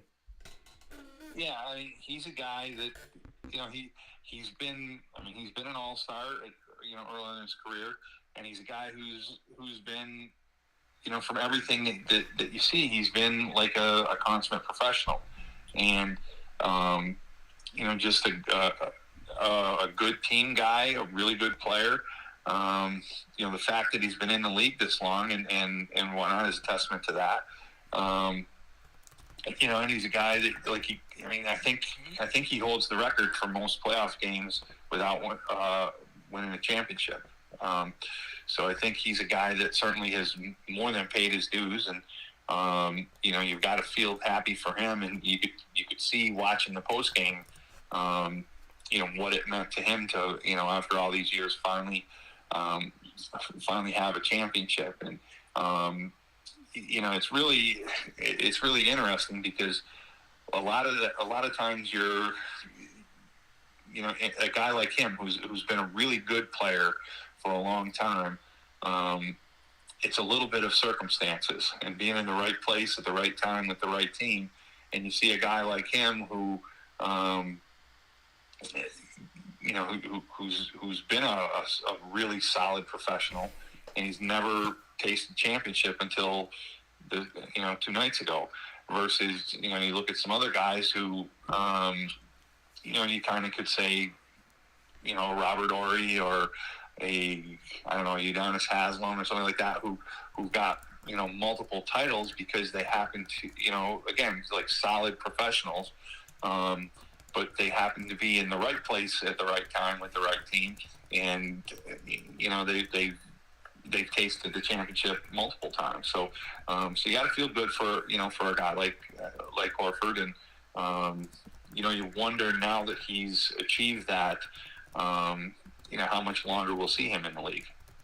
Yeah, and I said that it feels like Al Horford's been in the league for 20 years, and it makes total sense why it feels that way, because he's been in the league for 17 years. He came into the NBA right after I graduated from Marywood University. I graduated in 07. His first season was 07-08, so in the fall of 07, and he was with the Atlanta Hawks. Spent a ton of time with the Atlanta Hawks, went to the Celtics, then went to the Sixers, then went to the Thunder, and back to the Celtics. So this is his second stint with the Boston Celtics. And, 17 years, crazy. Looking at, I think it's just the regular season alone, he played in 1,078 games, just regular season-wise, not including the postseason. This is incredible. But I was sitting here going, like, I feel like he's been in for 20 years. And then I'm thinking back, like, how young was I when he came in? I was 21 years old. I was 21 going on 22, and now I'm 38. So, and I'm, 39 later on this year. So, 17 years in the NBA, Dave, for Al Horford. That is one heck of a career for anybody in any sport, professionally, anywhere, to hang around for almost 2 decades, and he's technically under contract to play next year. Yeah, he's still a viable player, and he gives them meaningful minutes and productive minutes. So, I think it's on the one hand, like, if he does call it a career now that he's won a championship, I guess you get a chance to really legitimately go on top. On the other hand, if he feels like he wants to keep playing, like you said, he is under contract and he's productive. So it's not like he's hanging on past his expiration date. So I think he's a guy that, as long as he wants to continue playing and he stays healthy and he's productive, there's no reason why to think that he couldn't come back next year. But on the other hand, and I guess time will tell here in the next few weeks, now that he's reached, and achieved the championship and become a champion, does he feel like it's time and he's accomplished everything that he wants to at this point? So, I think that's something that, to kind of keep an eye on in the next, in the next few weeks. Yeah, no, absolutely. This is something to pay attention to and what Al Horford's going to do, but awesome to see him win the championship. Outside of Al Horford, whose name we've heard, like I said, for almost 2 decades in the NBA, and hearing the consistency of Jason Tatum's name and Jaylen Brown's name, who was another catalyst for the Celtics this year that you felt like really stuck out to you as a big part of how they finally got it done after being close in recent history?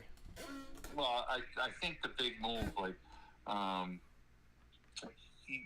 bringing in Holiday, I think, Drew Holiday, I think, Agreed. Gave them, along with Porzingis, but, those 2 guys, bringing them in this year took Boston from a very, very good team to a championship team.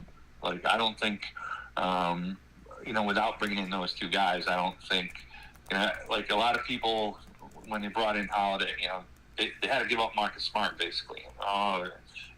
Marcus Smart, heart and soul of the team. How Holiday elevated that team, to a level that Marcus Smart never could or would. So I think bringing him into that mix,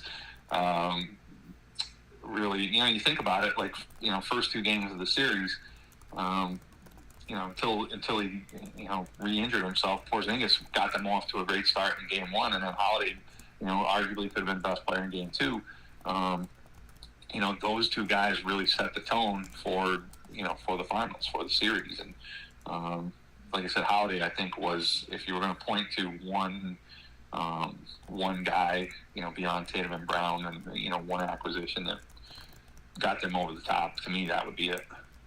Yeah, and you brought it up, Marcus Smart, having him no longer on the team, and just what that move was for Brad Stevens. Ends up being the right move, ends up being a good move, but a difficult move nonetheless. Reflecting on that move, hindsight 2020, there's an NBA title, but what are your thoughts on that? The Boston Celtics team that got close but didn't get it done with Marcus Smart. Well, Holiday's an elite level defender and a very good offensive player as well. And, I think I understand the affinity that Celtics fans had for Marcus Smart and everything, but he was a little bit of an up and down player. That relied on energy and emotion a little bit. And, I think it's a little bit the cost of doing business, right? To bring in a guy like Holiday who can clearly elevate your team, you got to give up something in the process. And the something was Marcus Smart, basically. So in that sense, it's business. And, that's a move. I give Stevens credit for making those moves to elevate the team and make that incremental jump that allowed them to be the best team in the league this year and ultimately become champions. Yeah, an incredible move. And Brad Stevens, speaking of moves, he's the head coach. Danny Ainge steps away from the team, and Brad Stevens moves into the front office instead of staying at the head coaching post. That decision, again, looks like the right decision. But what can you say about Brad Stevens from being the Butler head coach to where is he going to go, to ending up with the Boston Celtics in the NBA, to being a head coach in the NBA, to then moving to the front office of the Boston Celtics, and now having a ring connected with him and his history inside of the NBA. We saw him bring Butler to not one, but back-to-back championship games in the NCAA tournament for Division I men's basketball, one of them being a half-court shot that just rolled off the rim, or else they could have beaten Duke in that one, to getting to the NBA, being a head coach, taking some scrutiny, some positives, some people, not thinking the greatest of it, then going into the front office. What can you say about Brad Stevens, the front office guy, the NBA guy, now that he's won a championship? Well, I think obviously he's kind of valid. Not that he needed this, but he's validated himself at the NBA level and as an NBA executive. I think that I always liked Brad Stevens at Butler. I think he's a really good college coach, an exceptional college coach.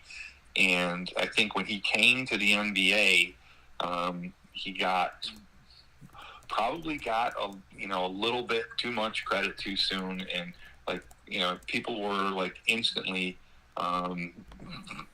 talking about him at an elite level before he ever really won anything in the NBA. So I think the move to the front office, it's interesting, and college guys in particular seem to have somewhat of a limited shelf life as an NBA coach. So I don't know if he was looking for a different challenge, or he kind of felt like he had gone as far as he could as a head coach, or if he just thought it was the logical next move for him, career-wise, when he moved from the sidelines to the front office. But he's certainly, he's made the moves from a basketball business standpoint that have really allowed that team to stay on its trajectory and continue to elevate. And he made the coaching hire with Udoka, and then some off the court stuff got in the way of that, and then he went with Missoula and stuck by him, and I think so he's made decisions that have worked out in terms of the coaching staff, in terms of personnel. So I think where he probably got a little bit too much credit when he was the head coach of the Celtics, like unwarranted praise.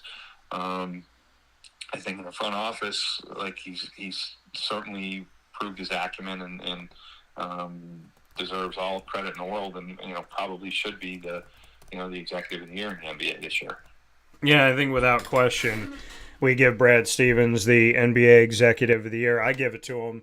Yeah, I think he's done a tremendous job, and again, we look at a guy who's young, right? He's young. He was one of those up-and-coming coaches out of Butler. Where's he going to go? He goes to the NBA when some people are thinking, where else could he go collegiately? He heads off to the NBA. Now he's an executive. He's made a great move. Have you seen anybody else in history, Dave, in your opinion, have such a quick, positive effect in the NBA that was like a younger executive? I don't know. I'd have to put some thought into that one. Okay. His trajectory is a little bit unique because he came out of college and, he doesn't have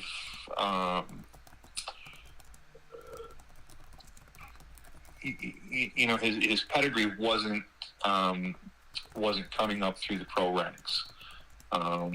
You look at a guy like, the one that pops in my head real quick would be like Lawrence Frank, who, he went, kind of came up through the ranks and was came a young head coach that had some success, then went into the front office and whatnot. And that is more like the traditional trajectory. You don't see guys coming out of college too often,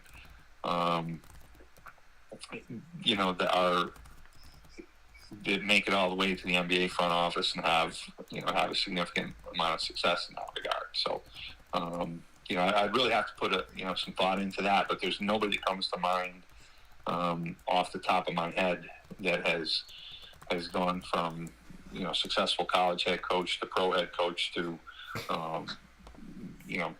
really successful front office executive, kind of on that trajectory that he has.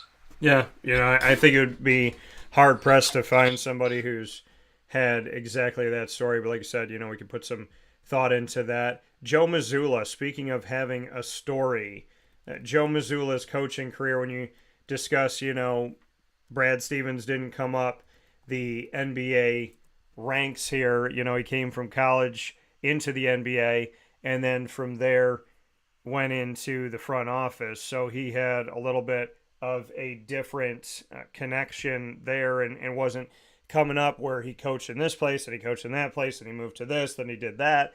So when we look at Joe Mazzulla, we're looking at a similar thing here for the Boston Celtics head coach, and what he's done is the fact that, in his coaching career, we saw Joe Mazzulla at Glenville State as an assistant coach.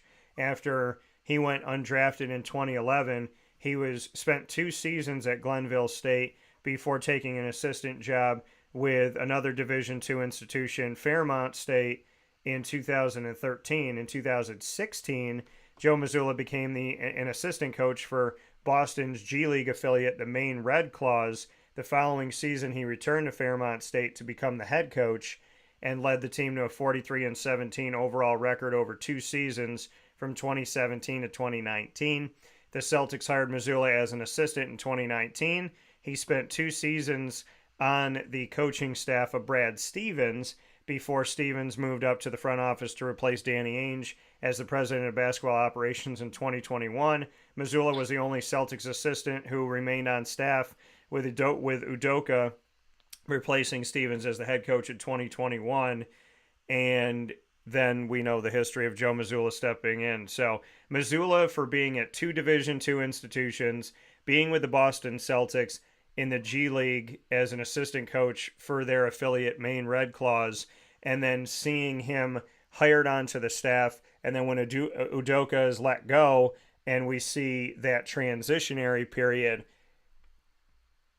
him stepping in after that. I mean, this is a very unique situation, because we talk about Brad Stevens going from Butler to the Boston Celtics, and then we talk about Joe Mazzulla, Division II school, G League. Then he's working under Brad Stevens. Then Brad Stevens moves up into the front office, obviously saw something in Joe Mazzulla, and when he hires Udoka, it's like, okay, he moves into the front office, Udoka comes in, and they keep Joe Mazzulla as the only member on the staff that gets to stay.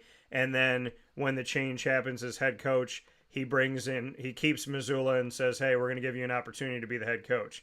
So to me, just like we talk about Brad Stevens' unique trajectory into the job that he has with the Celtics, the same thing with Joe Mazzulla. And obviously Brad Stevens saw something in him to be an assistant coach, saw something in him to keep him on staff, and saw something in him to move him in.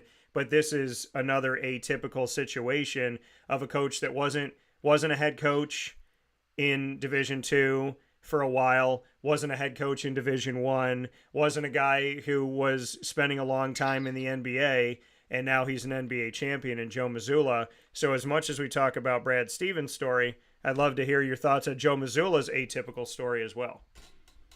Yeah, I think Mazzulla, I think he's a really good example of like when preparation and opportunity meet, right? So I think like he was a guy,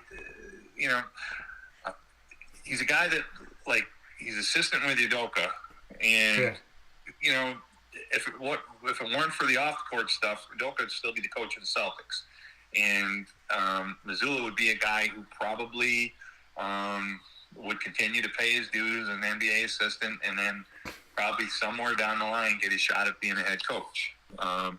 So that opportunity obviously came a lot earlier to him than it does for some guys who are, long-term NBA assistants, because he happened to be in the right place at the right time. And I think the fact that he had some head coaching experience, on his resume, even though it was at the college level, I think we combine that with the fact that, he had been with Stevens, been with Udoka, was, had some, familiarity with, the players had familiarity with him, and he had familiarity within the organization, and obviously respect within the organization. I think it helped him make that jump. So, I think going from, college to pro assistant to, eventually NBA head coach, I don't think that is, that's a fairly normal trajectory for a guy. But I think in Mazzulla's case, it got accelerated significantly, by Udoka's indiscretions. And if you go back last year when he was named, initially the interim coach, that he wasn't a real popular choice as head coach of the Celtics, and there was a little bit of undercurrent that maybe he's not the guy that can get them to the promised land. And I think he's a guy that coming into the playoffs this year probably had as much pressure on him as anybody to produce. And through it all, he obviously wears his faith on his on his sleeve, and he's pretty authentic and has been pretty pretty flatline emotionally and everything. And for a young coach, relatively inexperienced NBA head coach, I think really handled the magnitude of the moment exceptionally well. And so I think he people are throwing around, rightfully so, a lot of credit to Brad Stevens, but I think Mazzulla deserves an awful lot of credit for for the way this team played, not just in the playoffs this year, but, really over the last 2 seasons. Yeah, I mean, it is incredible to see, what Brad Stevens has done and what Joe Mazzulla has done, and the way that they got there, to not be these, in the world we live in today, people looking for, Brad Stevens, do you take him over the quote-unquote Power 5 coach and give him an opportunity, or do you find somebody in the NBA who had been an assistant? And then with Joe Mazzulla, it's like, okay, he has some experience as a head coach, but, he's been coaching in the G League, he's been coaching in Division II, and what it comes down to, and this is what I love, is giving an opportunity to the person. Not looking at something and going, oh, well, you need to have this experience, you need to have that experience, you need to have this. I remember when I started my career after college, and I went to the ESPN affiliate, Time Shamrock Communications in Scranton, Pennsylvania, right down the road from Marywood, and where I went to school. And my boss was sitting there, and he goes, why should I hire you? Because I had to do sales in order to come in, and then I, wanted to have my show as well. And he said, why should I hire you in sales? You didn't go to school for that. You don't have a degree in that. You have no professional experience. And I looked right at my boss and I said, I'm tired of hearing no. I said, all of you businesses are asking for us to have experience. Everyone's asking for us to have professional experience. But until one of you gives me professional experience, I'm never going to have it. So you're asking me for something that I don't have. That is ironic, because in order to get it, somebody has to take a chance on me. So I told him, I said, you could be like the 80th person to say no, or you could say yes. And if it doesn't work out, I will let you kick my butt out of this building. But if it does work out, you're going to look like a genius to everybody that said no to me. You're going to look like you made the right decision. And he said, stop, don't say anything more. Say that to my boss. And when I think about Brad Stevens and I think about Joe Mazzulla, I think about that. I think about they were given opportunities when other people could have been like, you didn't coach at Duke, you didn't coach at Florida, you haven't won a championship, you haven't done this, you don't have NBA experience, to Brad Stevens. Or to look at Joe Mazzulla and say, you didn't spend time in Division I, you didn't coach this, you weren't even an assistant coach in Division I long enough, let alone a Division I coach, and you didn't build your way up the ranks. Go back to college, coach in Division I, become a head coach, take over a program, make it to the tournament, and then call us. That's not what they said. And what it means is the Celtics, Danny Ainge saw something in Brad Stevens that spoke to him, and he didn't just simply look at NBA experience, you got to have this, Power 5 and all that jargon, but he actually looked at the human being, and he was right. And then Brad Stevens looked at the human being of Joe Mazzulla, and he was right. And I love that for the Celtics, and I love that as an example, Dave, that this was not simply a decision made based on certain stamps that you have to get on your passport of being a coach, but essentially they were looking at the person, they were listening to the plan, and they believed Joe Mazzulla was prepared for the job. Like you said, preparation. He was prepared to take it. Brad Stevens was prepared to take on the role in the front office, prepared to go and be a head coach and then stay and move up to the front office. So I think that both of these moves of both of these guys that ended up being the right moves for the Celtics come down to they were ready, they were prepared, they had a plan, they executed the plan, and somebody trusted in them more than just simply seeing some name next to them on a resume. Yeah, and I think the other thing that, and kind of what you talked about, like your experience and tying in with this and everything, I think life in so many professions and industries and whatnot, it's like they want experience, but somebody's got to give them experience. So I think, I think that, you see that in the, in the business world and the education world and whatnot, all over the place. But, specific to the Celtics, I think the other thing that, you're right, they evaluated the individual. And I think, like when Ainge hired Stevens, and then when Stevens, when he hired, or gave Mazzulla was already in the organization, that gave him the opportunity to be the head coach. Yeah. I think, the two things that really are important there is coaching in the NBA is so much about relationships and having to subvert your own ego. And that's why, like, college guys, in a lot of instances have struggled when they've come to the NBA, because when you're in college, like, you control the shots. I mean, it's changed a little bit now in recent years with, essentially free agency every year and NIL and all that. But, college guys college coaches, that come out of Division I level, they're used to being the top dog in their program. Versus in the NBA, it's about the players, right? And so, I mean, if you can't relate to your players in the NBA, and if you don't have a certain amount of buy-in and a certain amount of trust from your locker room, you got no shot as an NBA coach. It doesn't matter how good of an X and O guy you are, how good of a strategist or whatnot. So I think, Stevens certainly, I think he benefited from, when he came into the Celtics, it was kind of a young core. So I think that's a little bit easier transition sometimes for a guy coming out of college than perhaps going to an established roster. I mean, you see that if you go all the way back to when Cleveland hired David Blatt, who's a really accomplished, really very, very accomplished coach. Yeah. But he came into, and then they hired him initially to take on a rebuild, and then they were able to bring LeBron back and everything, and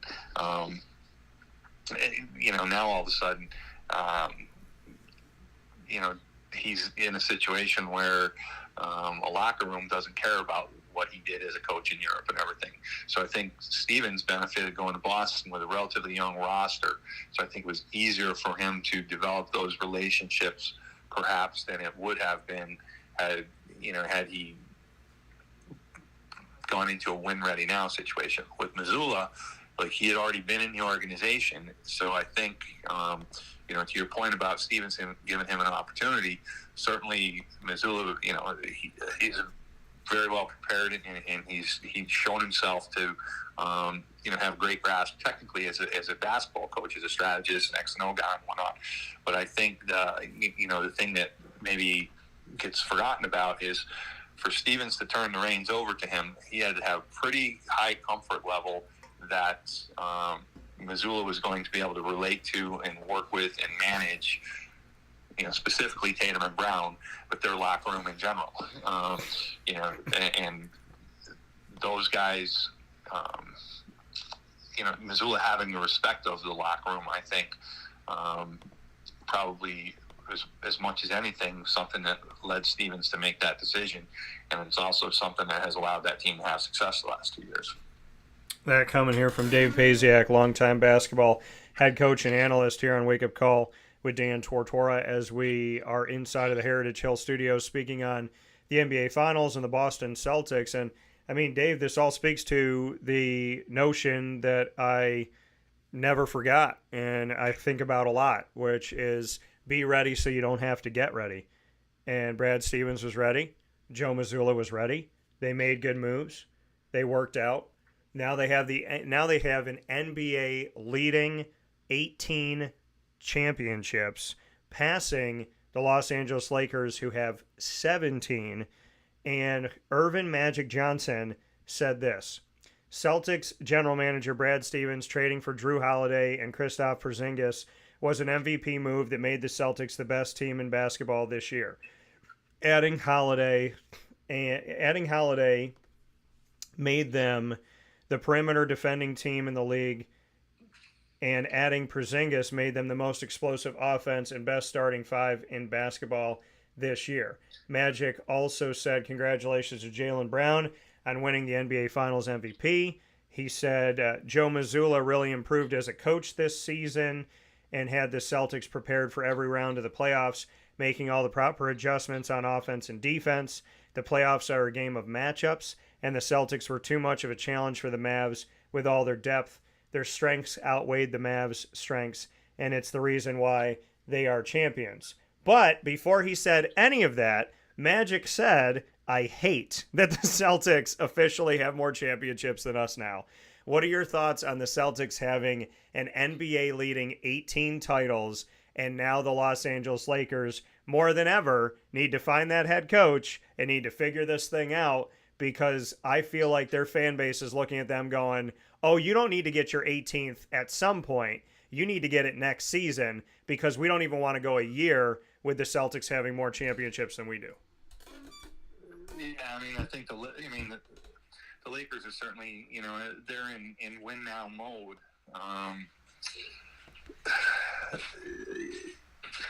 sure Laker fans, it's chafing them just like it's chafing me as a Sixers fan that the Celtics have another title. But I think that's just another piece of motivation for the Lakers, because I think, you got LeBron, you got Anthony Davis. I mean, you're not rebuilding with those guys. Like, you're trying to make moves that are going to give you a chance to win a championship, whether it be personnel moves or moves in the coaching staff.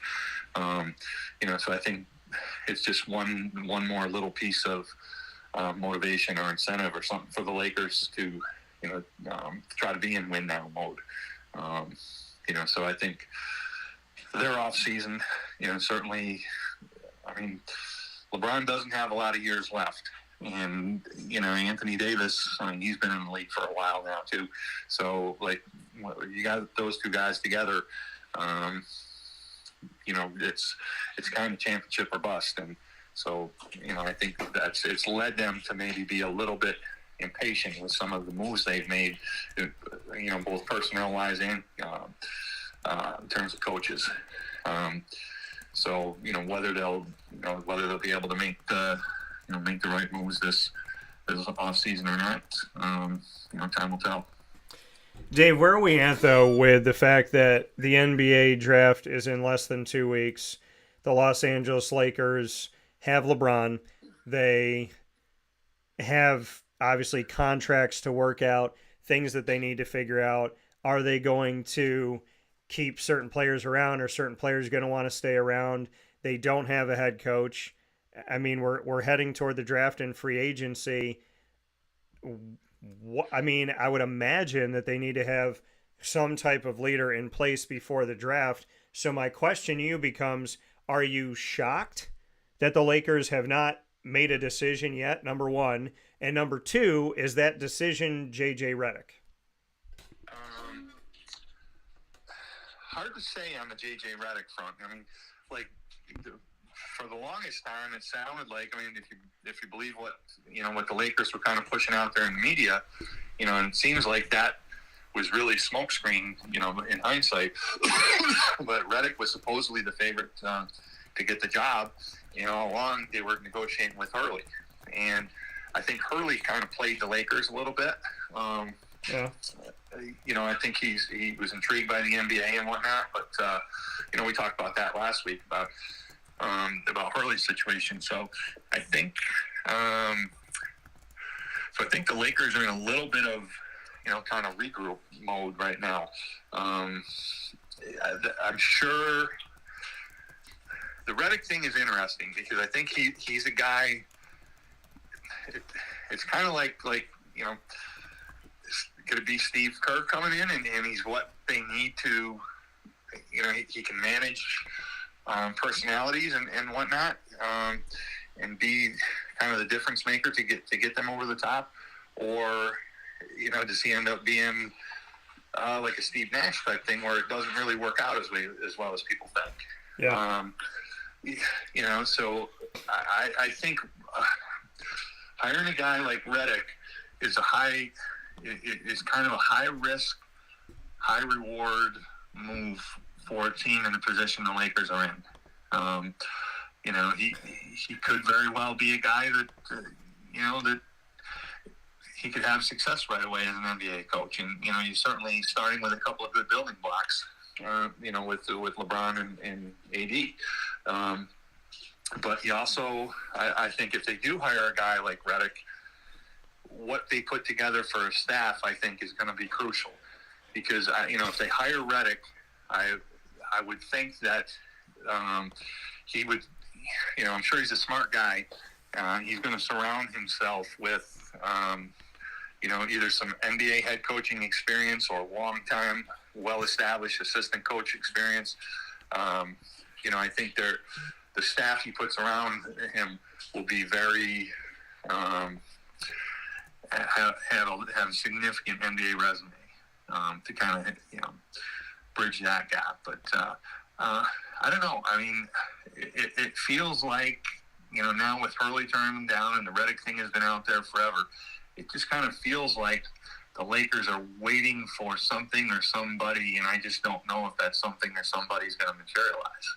So, to your point, I think having somebody in place in time for the draft certainly makes logical sense. And, I would think as an organization they would like to, to have that person in place. But, on the other hand, there may be people that are out there that want to see what the Lakers do, heading into the draft and into free agency, that are a little bit nervous about taking the job and, the makeup of the team and everything. And are the Lakers going to, are they going to be successful in making some moves to put some guys around LeBron and AD that complement them a little bit better than what's been the case the last couple of years?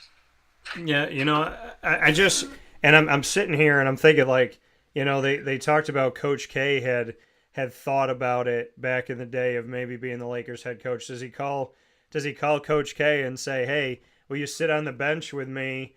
Like, you've had experience with LeBron, you've had experience with Team USA.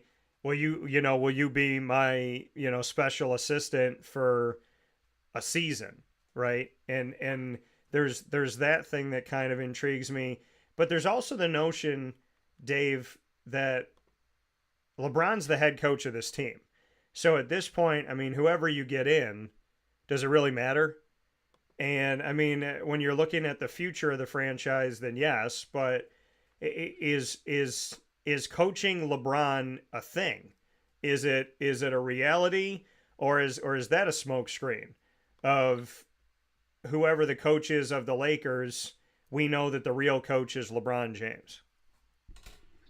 Well, I mean, we talked about this with the Celtics, all right? Like, managing your players, and particularly your star players, is perhaps the biggest part of the job about being an NBA head coach. So whether it's LeBron, whether it's Kevin Durant, whether it's Curry, whoever your star players are, as a head coach, you have to be able to work with them and manage them.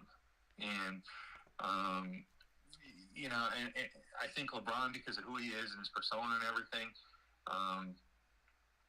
people think, well, LeBron runs the Lakers. Like, the star players on every team in the NBA, I mean, Jokic has a lot of influence on what happens in Denver, right? Giannis has a lot of influence on what happens in Milwaukee. So, so it's not unique to the Lakers. And I think that,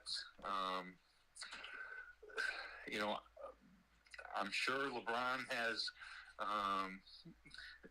has some place in the dialogue over who the next coach of the Lakers is going to be. But that, again, is not unique to LeBron. So,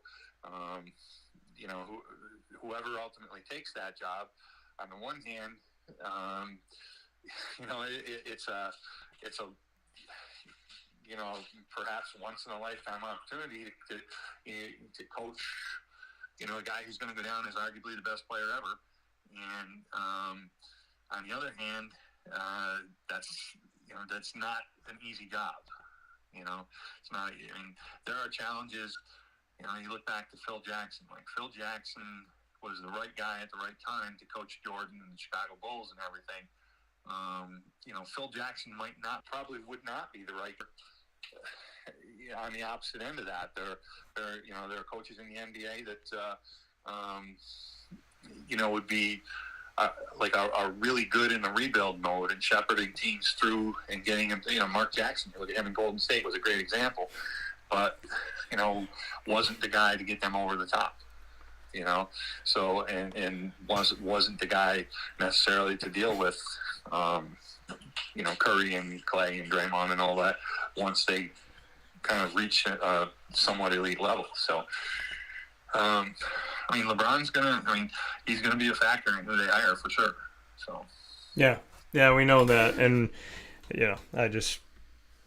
I don't know about that scenario wanting to take over that, but I gave my reasons why Dan Hurley should talk to them, but probably stay in UConn, and he did. So with that being said, Dave Pasiak, before I let you go, Dave, speaking here on Wake Up Call with Dan Tortora inside of the Heritage Hill Studios about the world of the NBA, there's some news that I want to touch on before we hop out of here moving forward in the NBA. The Detroit Pistons have allegedly parted ways with Monty Williams, a firing that comes after one season. They're going to absorb the remaining $65 million on his contract. He has 5 years left on his contract and $65 million. This makes me feel like I'm 100 years old, but Trajan Langdon is the president of basketball operations there. He played for the Duke Blue Devils and then played 3 seasons for Cleveland and became the first Alaskan player to ever be in the NBA.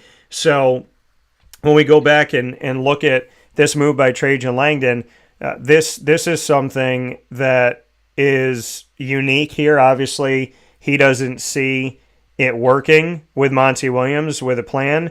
The historic 6-year, $78 million contract is something so... That was something that we saw after he was fired by the Phoenix Suns, talking about Monty Williams. I didn't understand the firing of Monty from Phoenix because Phoenix looked like they were in a good place. Detroit has not been in a good place. And, Coach Casey, Dwayne Casey, I didn't want Toronto to let go of him. He goes to Detroit. He's there for 5 seconds. And then they bring in Monty Williams, who's there even shorter of a time. And now they're going to owe him $65 million, which apparently they're totally okay with as they move on to their next head coach. What is going on in Detroit, and what are your thoughts on the fact of bringing in a guy like Monty Williams, who had success in Phoenix, who seemed like a strange parting of ways there with the Suns, and now Detroit doesn't even give him 2 years to try and figure this thing out? The Pistons are a mess. It's Monty Williams. You go from coaching Phoenix and the team that was a championship contender to get fired there, go to Detroit, and then you're out after a year, and it's probably going to be a while before he gets another opportunity. But you look at the Pistons, and this happens in the NBA and it happens in professional sports in general. You got Monty Williams, a guy who was a proven coach. Before that was Casey, guy that was a proven coach. Before that was Van Gundy, another guy that was, a proven coach, So at some point, it's not the coaching, but what happens in the NBA is, the front office, they're not going to own it when things are going bad. So, and it's not easy to flip the whole roster.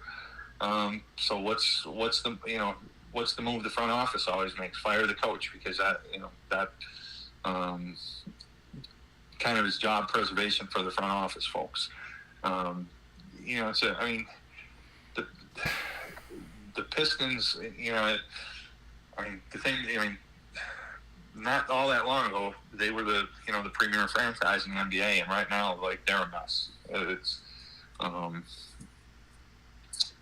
don't know what they have in mind as a plan. Who the next, if they have, and Monty Williams looked, you thought he was going to be a good hire when they brought him in there, but you thought Dwayne Casey would be a good hire too. So, yeah, really, it's hard to figure out what, the Pistons don't seem to have a plan, I think.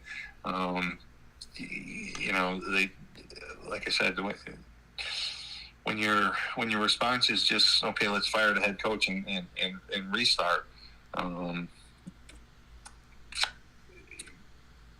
think a lot of the blame needs to fall on the front office as opposed to, as opposed to we're just going to switch coaches. The Pistons are at the opposite end of the spectrum. They're certainly not in win now or win anytime soon mode. Yeah. But they got a little bit of the same trait as the Lakers, and let's change coaches instead of just let's maybe take a look at what we're doing organizationally, and our issues are a little bit more significant than who's on the sidelines. I mean, Detroit's they got a few young pieces to kind of build around and everything, but I don't know. I think their problems are way deeper than the head coach. I think it's structural and organizational. Yeah, it doesn't seem to make any sense. I mean, Monty Williams, again, like to echo your sentiments, I mean, you go from seeing him get fired in Phoenix and going, why would they do that, to seeing him get fired in Detroit and go, why would they do that? So it doesn't. It seems like Detroit is very confused, and I would agree with you, does not have a plan. Reminiscent of the Carolina Panthers, where I said, if you keep changing head coaches, eventually you got to admit it's a front office problem, and they just fired their GM and got a new one. So the question is Trajan Langdon the long-term answer as the president of basketball operations? Is there somebody else to bring in? Is there another front office? And I never wish the firing of anybody. I'm saying, when you keep going through head coaches and not really giving anybody a chance, and you hire a high-profile guy like Monty Williams who's had success, it becomes a front office question of, are you just not getting along with him? Do you have people in your front office that can't play nice in the sandbox type of thing?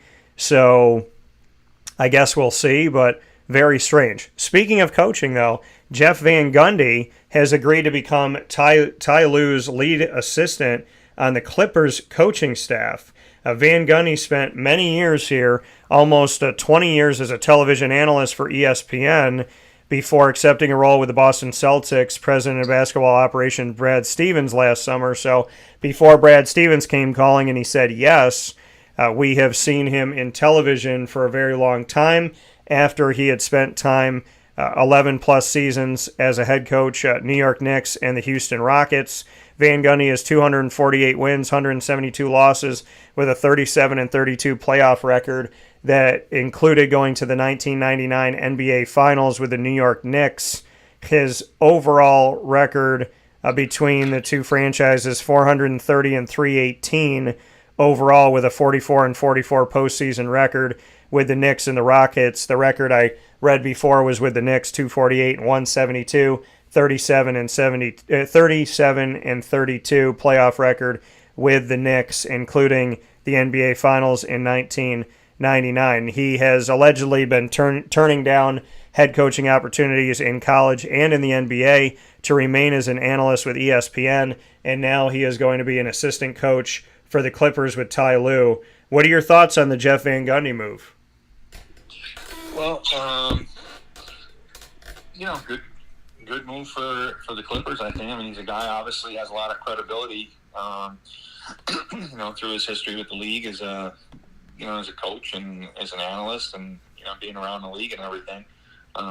Personally, I miss having him on the broadcast. Like I thought when it was Ian Bremen and Jackson, I thought they were the premier play-by-play team in the NBA, and when ABC, ESPN broke them up this year, I thought it was really unfortunate.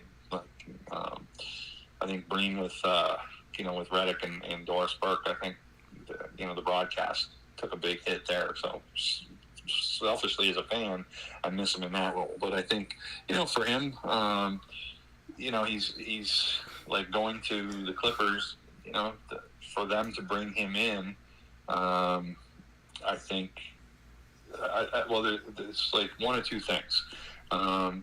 You would assume that Ty Lue blesses it, and that Lue and Van Gundy have a good relationship, and there'll be value added there to having him on the staff. The cynic would say that perhaps they're bringing him in because the Clippers have been like a team that's perpetually come up short. So if the team struggles next year, perhaps they, and they part ways with Ty Lue, perhaps they feel like then they got the next guy sitting right on the bench already. So, be an interesting move, but good good for Van Gundy, and gets him back in the coaching realm. And I think it's at some point you're going to see him as a head coach again in the league, and maybe he'll be with the Clippers. So you kind of see how that plays out. Yeah, and we'll see. I mean, I'd like to see. I think if he's going to get back in as an assistant, I would imagine he's getting the itch to be a head coach again. The last note here on moving forward in the NBA is Pascal Siakam. I'm going to bring myself through some pain to talk about him right now because I still miss him as a Toronto Raptor, and obviously he was part of the championship team in 2019. The Toronto Raptors, in the trade in sending Pascal Siakam to the Indiana Pacers, got Bruce Brown, Jordan Nwora, and 3 first-round picks. 2 of those first-round picks for 2024. So the Raptors looking at their future, looking at their rebuild, and looking at the draft, which they typically don't do because they typically don't have first-round picks, and if they do, they are toward the later part of the first round. So the fact that the Raptors going through the rebuilding process and going through the draft, I'm excited to see what they get in less than 2 weeks. But Pascal Siakam, I bring him up because when the opportunity opens to officially sign it, he went in this trade from Toronto to Indiana knowing that he was going to be a free agent in July of this year, and it looks like he is going to allegedly be signing a max deal, 4-year, $189.5 million max contract to remain with the Indiana Pacers. What are your thoughts on this deal, hindsight 2020, and the fact that the Indiana Pacers look like Pascal Siakam is happy enough to not test the waters of free agency and will allegedly sign a max contract to stay with them for years to come? Yeah, well, I guess first thing is good for Siakam. He's getting paid, and he's in a, he's on a team and in a situation. And I think the Pacers are a team that's definitely heading in the right direction. I think you look at they played Boston, and really the difference between Boston and Indiana was just big game experience. Like, Boston swept the series 4-0, but the Pacers were right there with a chance to win 3 of the 4 games. And so, they got a young star in Halliburton, and, a really good young roster that I think, Siakam obviously has been a big part of. And I think, them signing him to a max, I think it kind of reinforces their commitment to him and, their commitment to moving forward with, with the core that they have.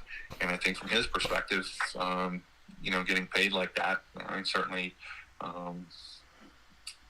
good for him. To get that contract. Yeah, definitely happy for him and happy to see this come through, and at the same time, sad for my Raptors, and they don't have 2 of those first-round picks.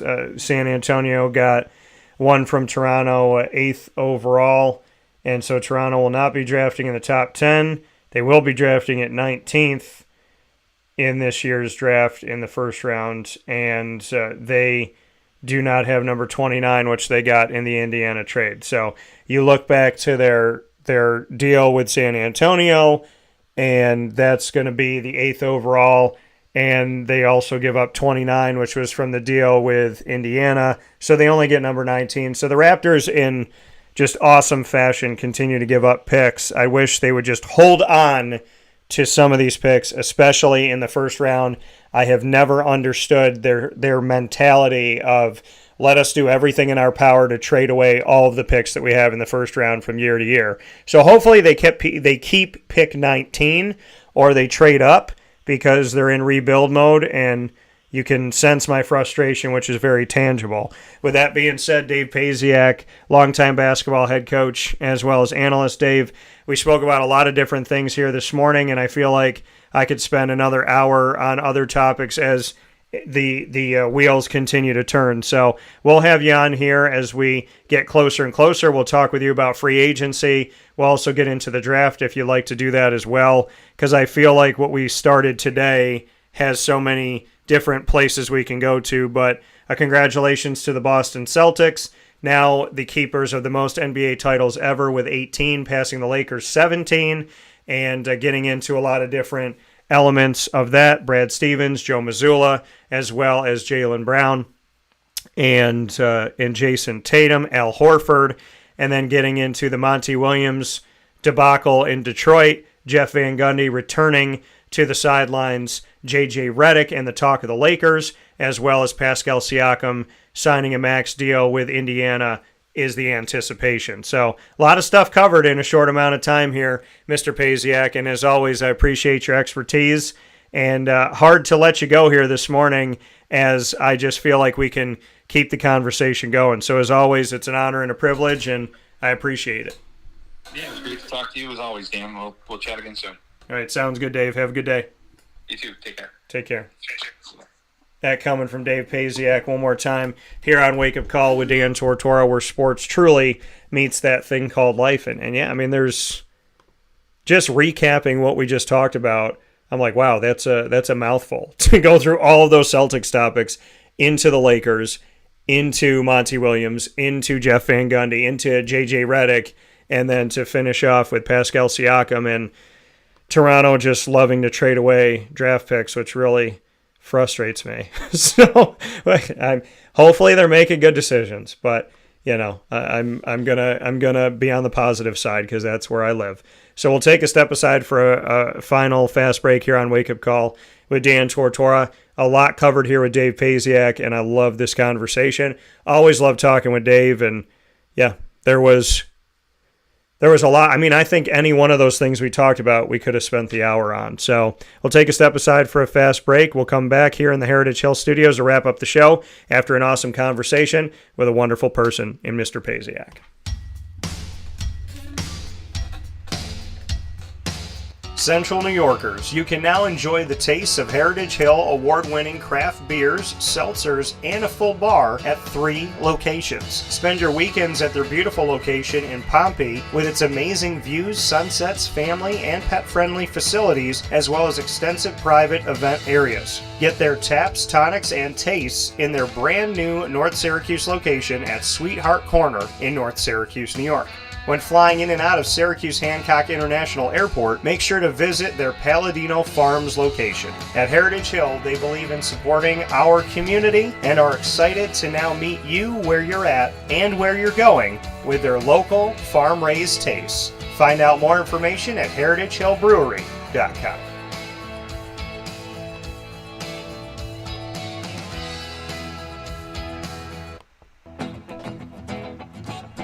Hi, this is Amy from Mother's Cupboard, home of the whole frittata. We are open daily 6 a.m. to 1:30 p.m. For takeout orders, call 315-432-0942 and tune in to Wake Up Call with Dan Tortora for our monthly food challenge and try our Wake Up Call signature menu item available 7 days a week.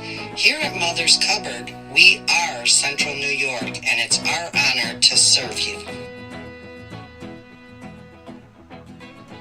Ma and Pa's Kettle Corn and Popcorn Factory remind us that every day is worth celebrating at 201 7th North Street in Liverpool, New York. Open Monday through Saturday in-store and always online at maandpaspopcorn.com. Serving our Central New York community and beyond, order anywhere, anytime at maandpaspopcorn.com. Stop in to get a tin at Ma and Pa's on 201 7th North Street in Liverpool, New York to get your half-price refills for the rest of your life. Come to Ma and Pa's for your holiday gift giving for family, friends, employees, and clients. And remember, for fundraising and events, to call 315-450-6272. That's 315-450-6272. Ma and Pa's Kettle Corn and Popcorn Factory. How corny are you? This is Jimmer Sikowski, owner-operator of Chick-fil-A Cicero, 7916 Brewerton Road in Cicero, right in front of the Home Depot. I had a deep feeling that God wanted me to do something bigger with my life and to help people, help others. I kept putting Chick-fil-A in my life, and I realized as I was going through the franchise selection process that positively impacting the lives of others was really core to what we do here at Chick-fil-A. First of all, it starts with the food. The food is brought in fresh daily, And we bring in local produce. We prepare to order in the kitchen. We hand butter chicken. We hand spin our milkshakes. It's great food. It doesn't taste like fast food. I think the second thing is the way people feel when they come in a Chick-fil-A restaurant. It's different.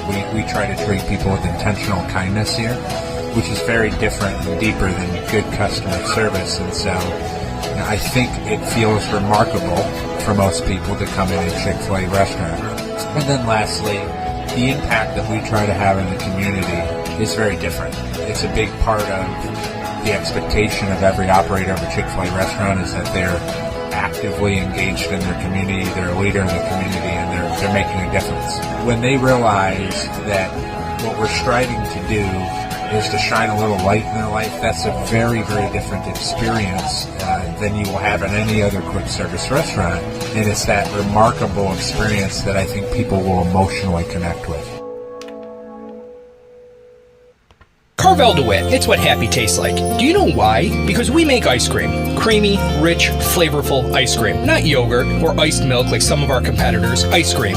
Fresh, by hand, daily. For the calorie conscious, we have something new for you. Our new Carvelite. Same great flavor, creaminess, and texture of our regular ice cream with only 35 calories an ounce. So whether you want an ice cream cake, flying saucer, dasher, carvalanche, hard or soft ice cream, we will satisfy your craving with our fresh, handmade regular or new Carvelite ice cream. Carvel DeWitt. It's what happy tastes like. The Wildcat Sports Pub in Camillus, New York is located on 3680 Milton Avenue in the Home Depot Plaza. It is your family-friendly sports bar and restaurant. Folks, some sports bars aren't family-friendly. Some family-friendly restaurants are not sports bars. The Wildcat Sports Pub in Camillus, New York is proud to be both. It is that marriage that you've been looking for years. The Wildcat Sports Pub is your home base for your sports bar and restaurant needs, games for the kids, indoor and outdoor activities, and enough things on the menu to come back every single week and get to try something new. They're open Sundays from noon to 8 p.m., Monday through Wednesday, 11 a.m. to 11 p.m., and Thursday through Saturday from 11 a.m. to midnight. For reservations and party information, call 315-487-2222 for the Wildcat family-friendly sports pub and restaurant.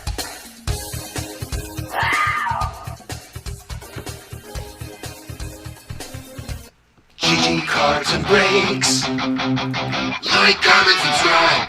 GG Cards and Breaks coming to you on 639 Delmar Place in Syracuse, New York is my sports card and hobby card shop of choice, trading card shop of choice when it comes to hockey, basketball, baseball, football, soccer, AEW, All Sport, UFC, Disney Lorcana, as well as Pokemon. They're the place to go. They have singles, they have graded cards, they have packs, they have boxes, they have the new Arrivals box. They are constantly evolving. There's never a week that I've gone into GG Cards and Breaks in a year where things were just the same. They're constantly getting things in and moving different things around to different places. They might sell something that you looked at a day ago and then bring in something else 3 days later that you want even more. You have no idea what's going to be at GG Cards and Breaks from day to day, and that's why you got to not only go in this week, but you got to keep going in.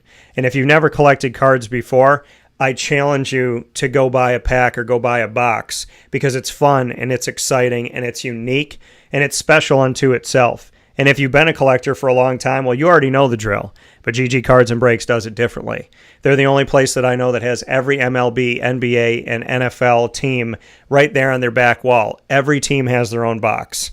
I, as a Raptor fan and a Jaguar fan and a Diamondback fan, where am I going to find all three of those teams in Central and Upstate New York? GG Cards and Breaks has that. Where am I going to find a staff that is so passionate and loves opening packs and boxes and is constantly living in the hobby themselves so passionately? At GG Cards and Breaks. That's where I find the people. That's where I find the service. That's where I find the attention to detail. That's where I find the big kid spirit. And that's where I find awesome products all the time, including going there on Father's Day and buying a box for my dad and I to open together. Head to GG Cards and Breaks 7 days a week, Monday through Saturday from 10 a.m. to 6 p.m. and on Sundays from 10 to 5, right there on 639 Delmar Place in Syracuse, New York, off of Teal Ave. Experience the difference today. With that being said, here on Wake Up Call with Dan Tortora, I want to thank you for tuning into the show this morning and every single Monday through Friday from 9 a.m. to 11 a.m. Eastern Time on YouTube.com and Facebook.com, both /WakeUpCallDT, and on WakeUpCallDT.podbean.com. And I want to give a special thanks to everybody that goes to all of the avenues where you can get our show, be it Amazon Music, Audible, iHeartRadio, iTunes, and Apple Podcasts, Player FM, Podbean, Podvine, Podchaser.com, as well as Spotify, TuneIn, YouTube, and others. All you have to do is search Wake Up Call with Dan Tortora on any one of these outlets, or one word, Wake Up Call DT. Make sure you subscribe and follow so that wherever you are, wherever you listen to your podcast, you will be connected to us from here on out. So when we add a new episode, you'll get that alert and you won't miss anything ever again. And many thanks to our incredible partners in Central and Upstate New York. Go out and visit Heritage Hill Brewhouse, Heritage Hill North, Carvel DeWitt, the Wildcat Sports Pub, GG Cards and Breaks, Avicoli's, Chick-fil-A Cicero and Chick-fil-A Clay, Canine Camp Dog Daycare, Ma and Pa's, the snack capital of the world on 201 7th North Street in Liverpool, New York, Canine Campground Dog Boarding, Pizza Man, Great Lakes Honda City, Mother's Cupboard, and of course, we are the exclusive multimedia marketing partner of your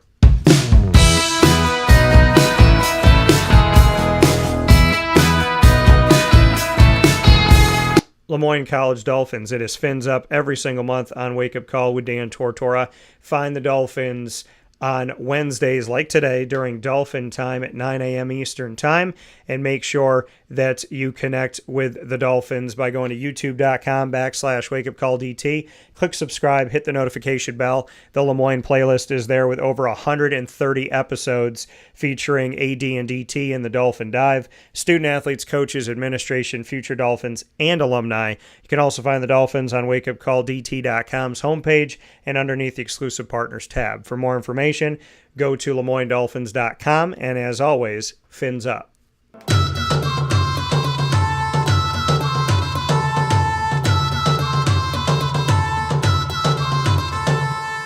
The Bryan and Stratton College Bobcats of Syracuse are exclusive multimedia marketing partners with Wake Up Call with Dan Tortora. Find your Bobcats every single month in our spotlight broadcast entitled The Bobcat Buzz. You'll find men's and women's soccer, men's and women's basketball, esports, baseball, and more, including conversations with the director for Syracuse campuses, Mary Hawkins, all on youtube.com/wakeupcalldt. Click subscribe, hit the notification bell, and find over 70 episodes of the Bobcat Buzz right there for you, where sports truly meets that thing called life. And I appreciate the leadership, the student athletes, the coaches, everyone at Bryan and Stratton College of Syracuse. And if you would like to look at going back to college, if you have eligibility left as a student athlete, or you're going to college for the first time, you can find two campuses for Bryan and Stratton Syracuse. That'll be on James Street in Syracuse, New York, and right across the street from Avicoli's on Route 57 in Liverpool. You can also find the Bobcats on wakeupcalldt.com's homepage and underneath the exclusive partners tab. For more information, go to syracuse.bscbobcats.com and go Bobcats.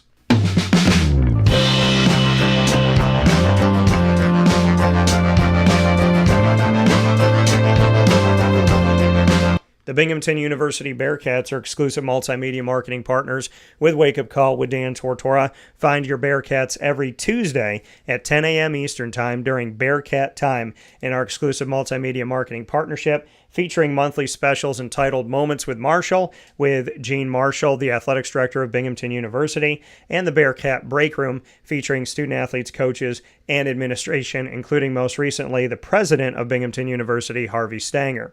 All of this can be found on youtube.com/wakeupcalldt. Click subscribe, hit the notification bell, and find our Binghamton playlist. You'll also find the Bearcats on wakeupcalldt.com's homepage and underneath the exclusive partners tab. For more information, go to bubearcats.com and go Bearcats.